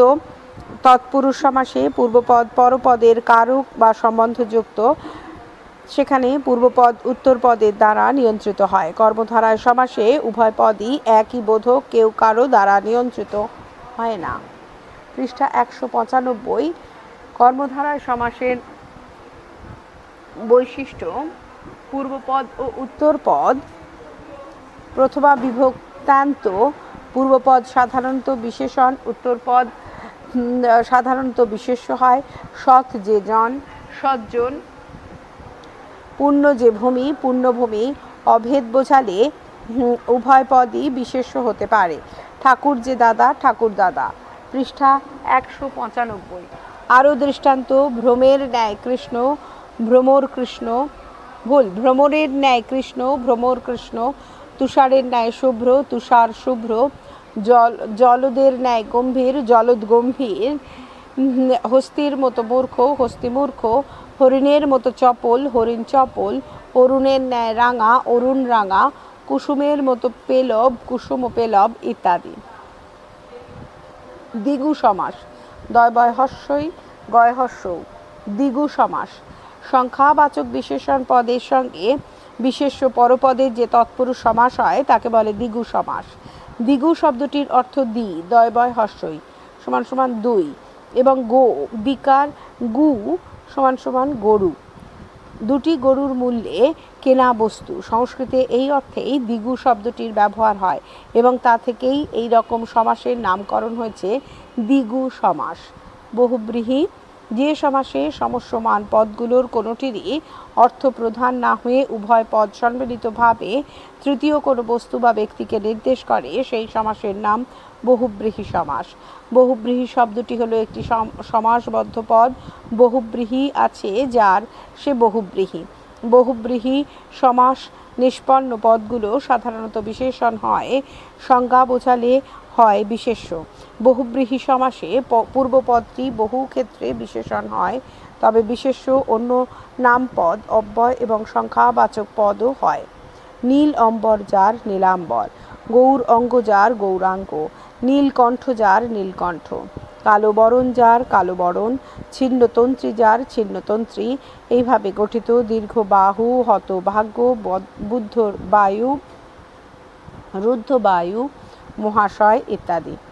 অন্তে প্রত্যয়যোগে: নীল নয়ন যে নারীর, নীল নয়না; সুন্দর মুখ যে নারীর, সুমুখী; এলোকেশী যে নারীর, এলোকেশী; লব্ধ হয়েছে প্রতিষ্ঠা যার, লব্ধ প্রতিষ্ঠ; নদী মাতা যার, নদীমাতৃক। এইভাবে তৈরি হয়েছে সমান বয়স, সমবয়স্ক; বহু সংখ্যা যার, বহু সংখ্যক; অল্প আয়ু যার, অলপেয়ে; বিনা পানিতে যার, বিনা পানি; উর্ণ নাভিতে যার, উর্ণ নাভ; চন্দ্রচূড় যার, চন্দ্রচূড়; ধর্মে মতি যার, ধর্মমতি; গোঁফে খেজুর যার, গোঁফ খেজুর; গোঁফ খেজুরে পাতায় বাহার যার, পাতা বাহার; ঘরে মুখ যার, ঘরমুখ; নেই আকর যার, নেই আকড়া; পিছুতে পা যার, পিছু পা; শূল পানিতে যার, শূল পানি।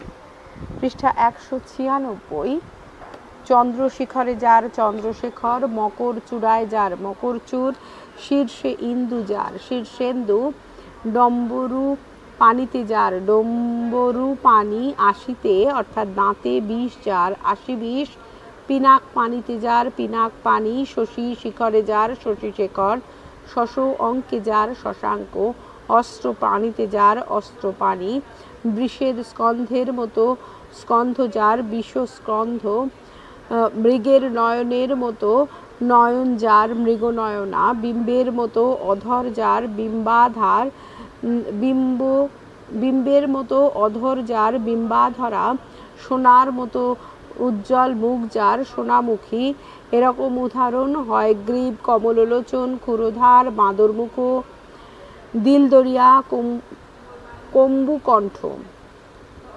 10 আনন যার দশানন, রাবণ, চতুর মানে 4টি মুখ যার চতুর্মুখ, ব্রহ্মা, ষট আনন যার ষড়ানন, কার্তিকেয়, ষটপদ যার ষটপদ, ভ্রমর, ত্রিশঙ্কু যার ত্রিশঙ্কু, 5 হাত পরিমাণ যার 5 হাতি, সে মানে ফার্সি সেহ 3 ব্র্যাকেট ক্লোজ আছে তার আছে যাতে, সে ব্র্যাকেটে ফার্সি সেহ মানে 3 ব্র্যাকেট ক্লোজ তার আছে যাতে, সে তার, নেই আদি যার অনাদি, নেই কলঙ্ক যার নিষ্কলঙ্ক, দয়া নেই যার নির্দয়, পুত্র নেই যার অপুত্রক, শোক নেই যার অশোক, কারণ নেই যার অকারণ, নেই খোঁজ যার নিখোঁজ, বেহেড যার বেহেড, বেআক্কেল যার বেআক্কেল, বেকসুর যার বেকসুর, বেকার যার বেকার, নিখুঁত, বেঈমান, বেতার, নাছোড়বান্দা,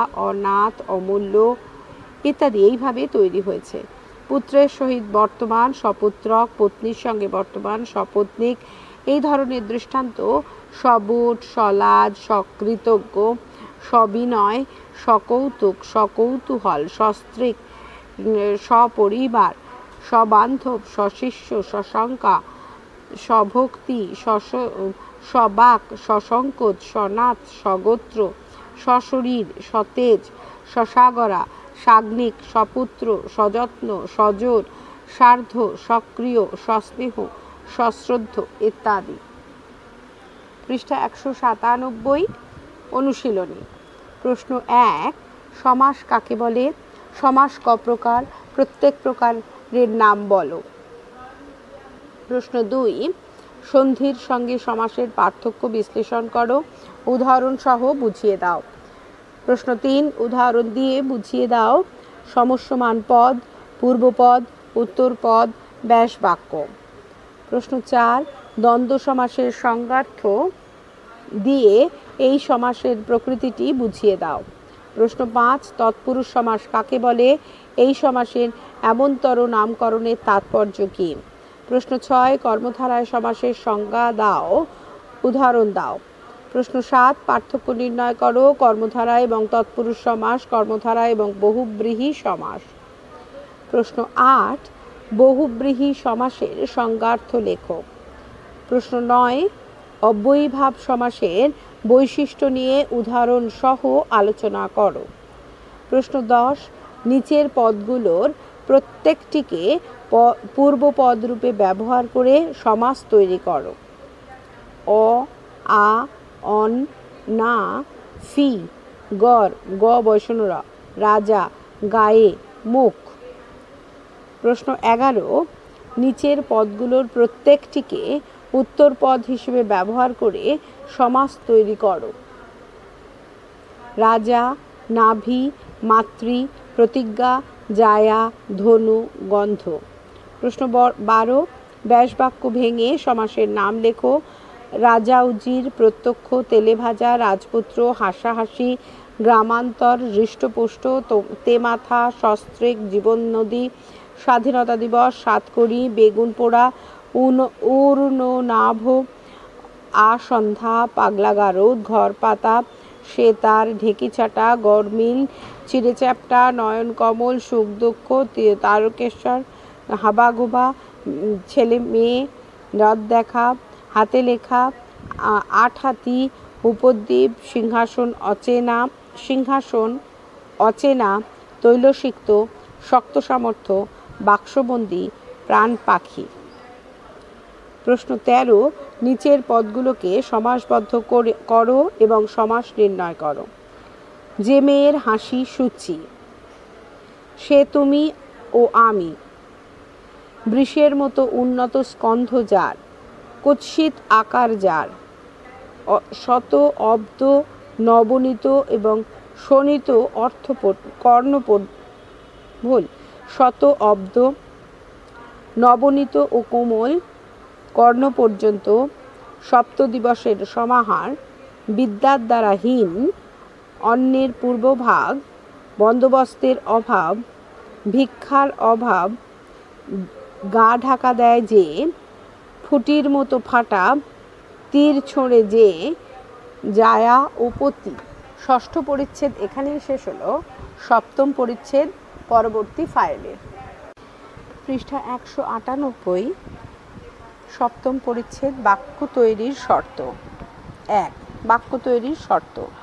বাক্য যখন আমরা তৈরি করি, তৈরি করবার সময় দুটি বিষয়ের উপর আমাদের নজর রাখতে হয়।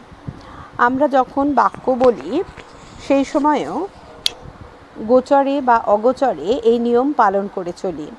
এখন ওই দুটি বিষয় হলো বাক্যে ব্যবহৃত ক্রম এবং বাক্যে প্রযুক্ত পদ বা শব্দগুলোর পারস্পরিক সঙ্গতি বা মিল রক্ষা করা। ইংরাজিতে প্রথমটিকে বলা হয় order or sequence of words, দ্বিতীয়টিকে এগ্রিমেন্ট অফ ওয়ার্ডস। এই দুটি বিষয় কতখানি জরুরি তা দুটি বাক্য দিলেই বোঝা যাবে। যেমন 1. মনে উঠিয়া সকালে বলি মনে আমি। 2. আমি আম গোপাল খায়। প্রথমটিতে পদের ক্রম রক্ষিত হয়নি, ফলে বক্তার মনের ভাব বোঝা যাচ্ছে না, অথচ একটু ক্রম অনুসারে পদগুলোকে সাজিয়ে দিলেই অর্থটি পরিস্ফুট হয়। দ্বিতীয়টিতে পারস্পরিক সঙ্গতির অভাবে পদগুলো যা বলতে চায় তা পরিস্ফুট নয়। তাছাড়া দ্বিতীয়টিতে পদের ক্রমবিন্যাসেরও অভাব, ফলে সংশয় দেখা দিচ্ছে। আম কি গোপালকে খাচ্ছে? শব্দের অ্যারেঞ্জমেন্ট কই? শব্দের এগ্রিমেন্ট কই? অথচ পদগুলোকে একটু এদিক ওদিক করে সাজিয়ে দিলেই সব সংশয় অবসান হয়। যেমন 1. সকালে উঠিয়া আমি মনে মনে বলি। 2. গোপাল আম খায়। আমাদের দেশের সাহিত্য দর্পণের লেখক বাক্যের কথা বলতে গিয়ে লিখেছেন, বাক্যাংশাদ যোগ্যতা আকাঙ্ক্ষা শক্তি যুক্ত পদচ্চয়, অর্থাৎ যোগ্যতা, আকাঙ্ক্ষা এবং আসক্তি বা নৈকট্য পদের সঙ্গে যুক্ত না হলে বাক্য হয় না। পদের অবস্থান, তাদের ক্রম এবং পারস্পরিক সঙ্গতি না থাকলে বাক্যের গঠন কখনো সার্থক হতে পারে না। এবার বিষয়টি বিশ্লেষণ করে দেখা যাক। পৃষ্ঠা 199। যোগ্যতা। বিষয়টি বোঝাবার জন্য আলোচনার শুরুতে আমরা 3টি বাক্য বেছে নিচ্ছি। বাক্যগুলি হলো: 1. কাপড়গুলো রোদে ভিজে গেল। 2. গরুগুলো আকাশে চড়ছে। 3. প্রচণ্ড শীতে আমাদের কপালে ঘাম ঝরতে থাকলো। ব্যাকরণগত কাঠামোয় এইসব বাক্যগুলি নিখুঁত, অথচ এগুলো বাক্য নয়, প্রলাপ বাক্য। এইরকম হওয়ার একটি কারণ বাক্য তিনটিতে ভাব সঙ্গতি এবং অর্থ সঙ্গতির অভাব। কাপড়গুলোর রোদে ভিজে যাওয়া, গরুগুলোর আকাশে চড়া বা প্রচণ্ড শীতে কপালে ঘাম ঝরার যোগ্যতা নেই বলেই বাক্যগুলো ব্যর্থ। এগুলোকে বাক্য হিসেবে তৈরি করতে হলে লিখতে হবে: 1. কাপড়গুলো বৃষ্টিতে ভিজে গেল। 2. গরুগুলো মাঠে চড়ছে। 3. প্রচণ্ড গরমে আমাদের কপালে ঘাম ঝরতে লাগলো। এখানে বৃষ্টি, মাঠ এবং গরম যোগ্যতা নির্ধারণ করে ভাব সঙ্গতি এবং অর্থ সঙ্গতি রক্ষা করেছে। এই দৃষ্টান্ত থেকে আমরা একটি সিদ্ধান্তে আসতে পারি। এই সিদ্ধান্তগুলি হলো: বাক্যের ভেতরের পদগুলো পারস্পরিক অর্থগত এবং ভাবগত সঙ্গতির নাম হলো যোগ্যতা। বাক্যের পরস্পর সংস্থিত পদগুলো বাক্যটিকে ব্যাকরণ রীতি মেনে নিখুঁতভাবে তৈরি করেও অনেক সময় ভাব ও অর্থ তাৎপর্যে সার্থক করে তুলতে পারে না। এর জন্য চাই ভাব ও অর্থেরও সঙ্গতি। এই সঙ্গতিকেই বলা হচ্ছে যোগ্যতা। ইংরাজিতে একে বলে কম্প্যাটিবিলিটি অফ প্রপার্টি। বাক্যকে প্রলাপ বাক্য তৈরি করা চলবে না। যোগ্যতা বর্জিত বাক্যগুলি একেবারেই ব্যর্থ, প্রলাপ বাক্য। যোগ্যতাকে নিয়ে একটু মজার ব্যাপারও আছে। এ ভাব এবং অর্থের অসঙ্গতি দেখিয়ে আমরা ভাষায় মাঝে মাঝে আলংকারিক প্রয়োগ করি, কখনো কখনো ব্যঙ্গ এবং শ্লেষ রচনাও করি, আবার কখনো বা উচ্চতর ভাবের জন্য এই অসঙ্গত প্রয়োগ স্বেচ্ছাতেই করা হয়। যেমন: এক, অচক্ষু সর্বত্র চান, অকর্ণ শুনিতে পান, অপদ সর্বত্র গতাগতি। দুই, বাজে পদ দীর্ঘ তীব্র ঐকতান সুরে। পৃষ্ঠা 200, আকাঙ্ক্ষা। এখানেও আলোচনার শুরুতে 3টি বাক্য নেওয়া যাক। এই 3টি বাক্য হলো এরকম: এক, সেই কথাগুলো শুনিয়া। 2, যারা অধ্যয়নে অবহেলা করে। 3, মুঘল সৈন্য অস্ত্রশস্ত্র নিয়ে ড্যাশ। ওপরের 3টি বাক্যই দেখা যাচ্ছে অসমাপ্ত। বাক্যগুলোকে ওই জায়গায় থামিয়ে দেওয়ায় শ্রোতার পক্ষে পূর্ণ অর্থ গ্রহণ সম্ভব হচ্ছে না। শ্রোতার কাছে অর্থবোধের পূর্ণতার অভাব ঘটেছে। শ্রোতার জিজ্ঞাসা থেকে যাচ্ছে, সুতরাং অর্থবোধকে পূর্ণতর করে গড়ে তুলতে হলে আরও কিছু পদ ওই বাক্যগুলোতে যোগ করা দরকার। বলা বাহুল্য, শ্রোতার কাছে আরও কিছু পদ শোনবার এই আগ্রহের জন্যই বাক্যগুলোকে এইভাবে লেখা দরকার। এক, সে কথাগুলো শুনিয়া হাসিয়া উঠিল। 2, যারা অধ্যয়ন করে তারা জীবনে সফল হয়। 3, মুঘল সৈন্য অস্ত্রশস্ত্র নিয়ে পাঠানদের ওপর ঝাঁপিয়ে পড়ল। এই উদাহরণগুলো সাহায্যে বোঝা গেল আকাঙ্ক্ষা অনুসারেই বাক্যে পদের অবস্থান তৈরি হয়। আগের বলা বাক্যের সঙ্গে সংযোগ ও সঙ্গতি রক্ষার জন্যই পরের আকাঙ্ক্ষিত শব্দগুলো বসে। ইংরাজিতে এই রীতিকে বলা হয় এক্সপেক্ট্যান্সি, EXPECTANCY, এক্সপেক্ট্যান্সি। ওপরের আলোচনা থেকে দেখা যাচ্ছে পরিপূর্ণ অর্থ বোঝাবার জন্য বাক্যের এক পদের পর অপর পদ শোনাবার ব্যাপারটি জরুরি। এই আগ্রহের নাম হলো আকাঙ্ক্ষা। এর মাধ্যমে বাক্যের বা উক্তির পূর্ণ উদ্দেশ্য বোঝা যায়। এই আকাঙ্ক্ষা যতক্ষণ না মেটে, যতক্ষণ পর্যন্ত গোটা অর্থটা ধরা না পড়ে, ততক্ষণ পর্যন্ত বাক্যে অন্য কোন নতুন পদ সংযোজনের দরকার থাকে। আকাঙ্ক্ষার জন্য বাক্যে পদের অবস্থান হয়। সংস্কৃত অলঙ্কার শাস্ত্রে এই আকাঙ্ক্ষার ভারী সুন্দর ব্যাখ্যা আছে। আকাঙ্ক্ষাকে এরা বলেছেন প্রতীতি পর্যাবমান বিরহ, অর্থাৎ অর্থবোধ পূর্ণতার অভাব, এবং শ্রোতুর জিজ্ঞাসা স্বরূপ, অর্থাৎ শ্রোতার জিজ্ঞাসা স্বরূপ। মোট কথা, বাক্যের ভেতর দিয়ে অর্থবোধ শেষ না হওয়া পর্যন্ত নতুন নতুন পদ সংযোজনের অবকাশ থেকেই যায়। উদাহরণগুলি সেই কথাই বলল বা দেখিয়ে দিল। আসক্তি বা নৈকট্য। আলোচনার আরম্ভে এখানেও আমরা 3টি বাক্য বেছে নিচ্ছি। এই 3টি বাক্য হলো: 1, হাসিয়া শুনিয়া তিনি কথাটি উঠিলেন। 2, খাবার নিজের হাতে মা দেবেন সকলকে। 3, সুমিষ্ট গরুর হয় কালো দুধ।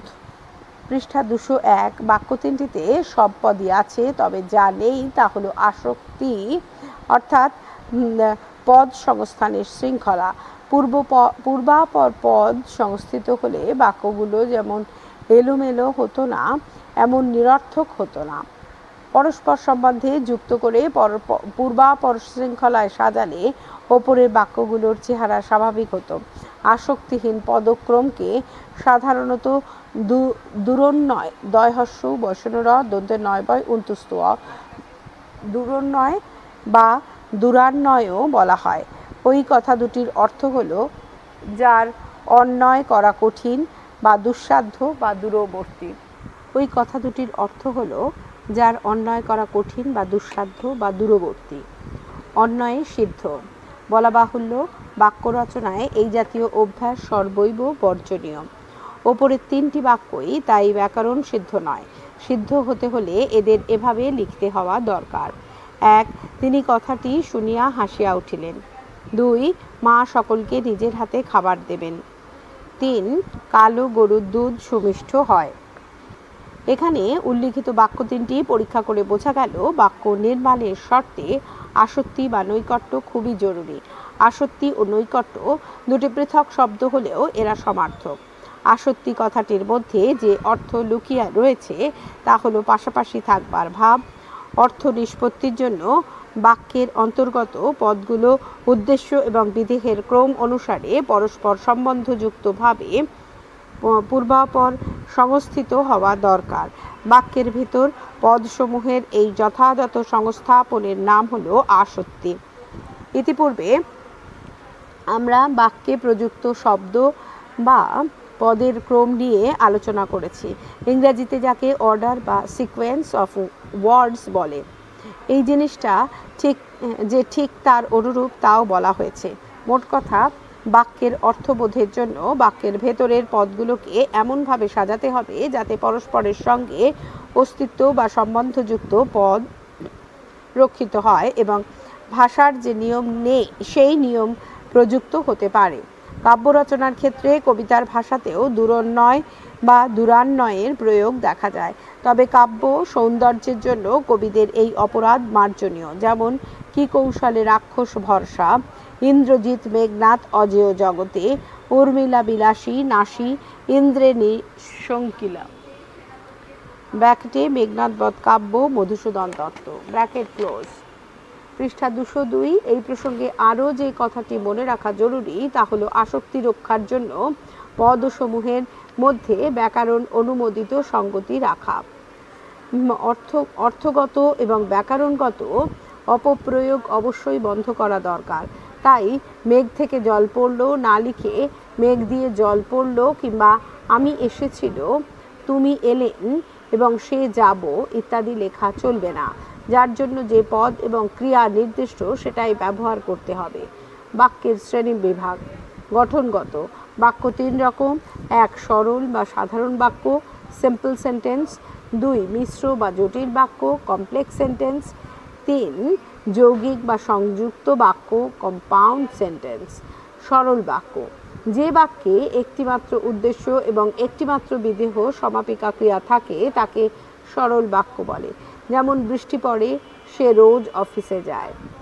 জটিল বাক্য: যে বাক্যে অপ্রধান এক বা একাধিক খণ্ড বাক্য বা বাক্যাংশ থাকে এবং তারা যদি প্রধান বাক্যাংশের অংশ বা অঙ্গস্বরূপ হয় সেই বাক্যকে আমরা জটিল বাক্য বলে অভিহিত করি। যেমন ক সে কহে বিস্তর মিছা, যে কহে বিস্তর। খ তোমরা কোথায় থাকো আমি জানি। গ নিঃশেষে প্রাণ, যে করিবে দান, ক্ষয় নাই তার ক্ষয় নাই। যৌগিক বাক্য: যে বাক্যে 2 বা তারও বেশি সরল বাক্য এবং জটিল বাক্য আবার অব্যয়ের দ্বারা যুক্ত হয়ে একটি বাক্য গঠন করে তাকে আমরা যৌগিক বাক্য বলি। সরল বাক্যকে সরল বাক্যের রীতিতে, জটিল বাক্যকে জটিল বাক্যের রীতিতে বিশ্লেষণ করতে হয়। যেমন ক খাইতে দাও নইলে চুরি করব। খ আকাশে মেঘ নাই অথচ জল পড়িল। গ আমরা কেঁদে মরি আর যাদের জন্য কাঁদি তারা কিন্তু কাঁদে না। অর্থ ধরে বাক্যের শ্রেণী বিভাগ। আমরা যে বাক্য তৈরি করি সে তৈরি শুধু বাইরের আকারগত বিচার্য নয়, বাক্য তৈরিতে ভেতরের অর্থটাও খুবই জরুরি। মহাকবি কালিদাস হরপার্বতীর মেলনের বর্ণনা দিতে গিয়ে বাক্যের এবং অর্থের অবিচ্ছেদ্য সম্পর্কের তুলনা টেনেছেন। আমরা এখানে দেখব বাক্যের গঠন রীতিতে অর্থের সম্পর্ক শুধু অবিচ্ছেদ্য নয়, প্রকৃতপক্ষে অর্থই বাক্যের নিয়ামক। বাক্যের যেসব প্রকারভেদ দেখা যায় তাতে অর্থের ভূমিকা অনেকখানি। পৃষ্ঠা 203। এখন আমরা অর্থানুসারে বাক্যের প্রকারভেদ কত রকমের হতে পারে তা বিশ্লেষণ করে এবং পরীক্ষা করে দেখতে চেষ্টা করব। তৈরির দিক থেকে সরল, জটিল, যৌগিক বাক্যের এই 3টি শ্রেণী যেমন শ্রেণী, তেমনি অর্থের দিক থেকে বাক্যের নানা শ্রেণী আছে। নির্দেশক, প্রশ্নবোধক, অনুজ্ঞাবাচক, বিস্ময়বাচক, রঙার্থক, সদর্থক, সন্দেহবাচক এবং ইচ্ছাবাচক ইত্যাদি। 1 নির্দেশক: যে বাক্যের দ্বারা সাধারণভাবে কিছু নির্দেশ বা কিছু জ্ঞাপন করা হয় মাত্র তাকে বলে নির্দেশক বাক্য। যেমন জীবন ও মৃত্যু, এই 2 সীমার মধ্যে জীবনের নানা পর্যায় বর্তমান। আজ আর আমরা সেখানে যাব না। সবার ওপরে মানুষ সত্য, তাহার ওপরে নাই। 2 প্রশ্নবাচক। যে বাক্যের দ্বারা কোনো প্রশ্ন বা জিজ্ঞাসা জ্ঞাপন করা হয় তাকে বলে প্রশ্নবোধক বাক্য। যেমন মিথ্যুককে বিশ্বাস করবে কে? তারা কি কাল ফেরেনি? তোমরা কি বলতে চাইছো? 3 অনুজ্ঞাবাচক। যে বাক্যে বক্তার ইচ্ছা, আদেশ, প্রার্থনা, অনুরোধ ইত্যাদি ভাব ব্যক্ত হয় তাকে বলে অনুজ্ঞাবাচক বাক্য। যেমন সদা সত্য কথা বলিবে, ঈশ্বর তোমার মঙ্গল করুন, আমাকে গোটা কয়েক টাকা দাও। এই ধরনের বাক্যকে কোনো কোনো বৈয়াকরণ ইচ্ছাবোধক বাক্যও বলে থাকেন। তবে ইচ্ছাবোধক বাক্য পৃথকভাবে আলোচনার অপেক্ষা রাখে। 4 ইচ্ছাবাচক। এই ধরনের বাক্যে বক্তার মনের শুভ বা অশুভ ইচ্ছা প্রকাশিত হয়।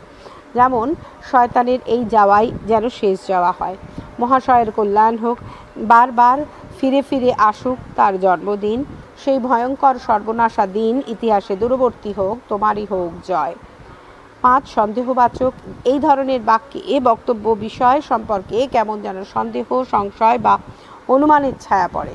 যেমন লোকটা কালা নাকি? কথার উত্তর দেয় না কেন?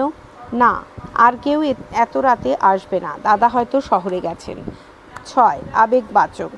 যে ধরনের বাক্যে মনের আবেগ বা উচ্ছ্বাস ইত্যাদি প্রকাশিত হয় সেই ধরনের বাক্যকে আবেগবাচক বাক্য বলা হয়। যেমন আহা কি দেখিলাম, আহা কি সুধা, কি আশ্চর্য শোভা। পৃষ্ঠা 204। 7 শর্ত সাপেক্ষ।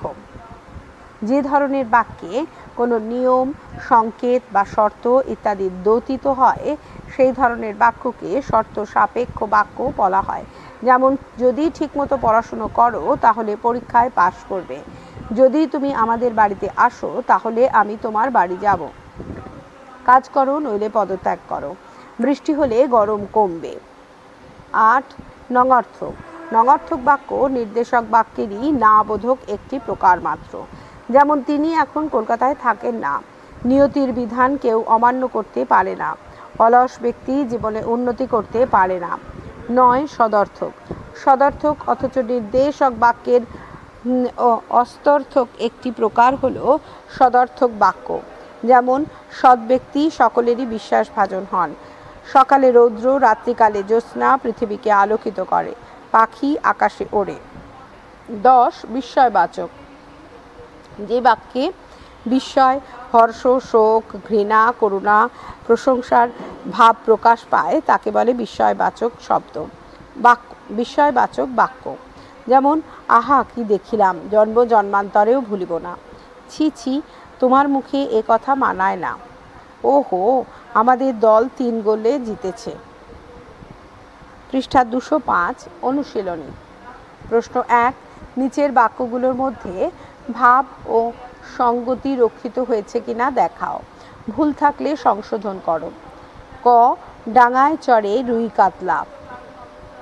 খ আকাশ শেথা সবুজ বরণ, গাছের পাতা নেই। গ কাপড়গুলো বৃষ্টিতে শুকোতে দেওয়া হলো। 2 বাক্যের অর্থবোধের জন্য নিচের বাক্যের পদগুলোকে ঠিক ঠিক সাজিয়ে দাও। ক গোয়ালা দোহন করে গরু। খ রাখাল চড়ায় শ্যামলা গাই। গ করুণ বাজে বাঁশির সুরে। 3 নিচের বাক্যগুলোর পরিপূর্ণ অর্থ বোঝাতে অপূর্ণ পদগুলো ঠিক ঠিকভাবে পূর্ণ করো। ক গোপাল আম খাবার জন্যে ড্যাশ। খ রহিম তার লাঠিখানা নিয়ে ড্যাশ। গ গদাই হাত বাড়িয়ে ড্যাশ। 4 বাক্য তৈরির শর্ত হিসেবে যোগ্যতা, আকাঙ্ক্ষা ও আসক্তি কিভাবে কাজ করে উদাহরণ দিয়ে বুঝিয়ে দাও। 5 বাক্য ক ধরনের, বাক্যের শ্রেণীগুলো উল্লেখ করে তাদের পরিচয় দাও। 6 জটিল বাক্য কাকে বলে উদাহরণ দিয়ে বুঝিয়ে দাও।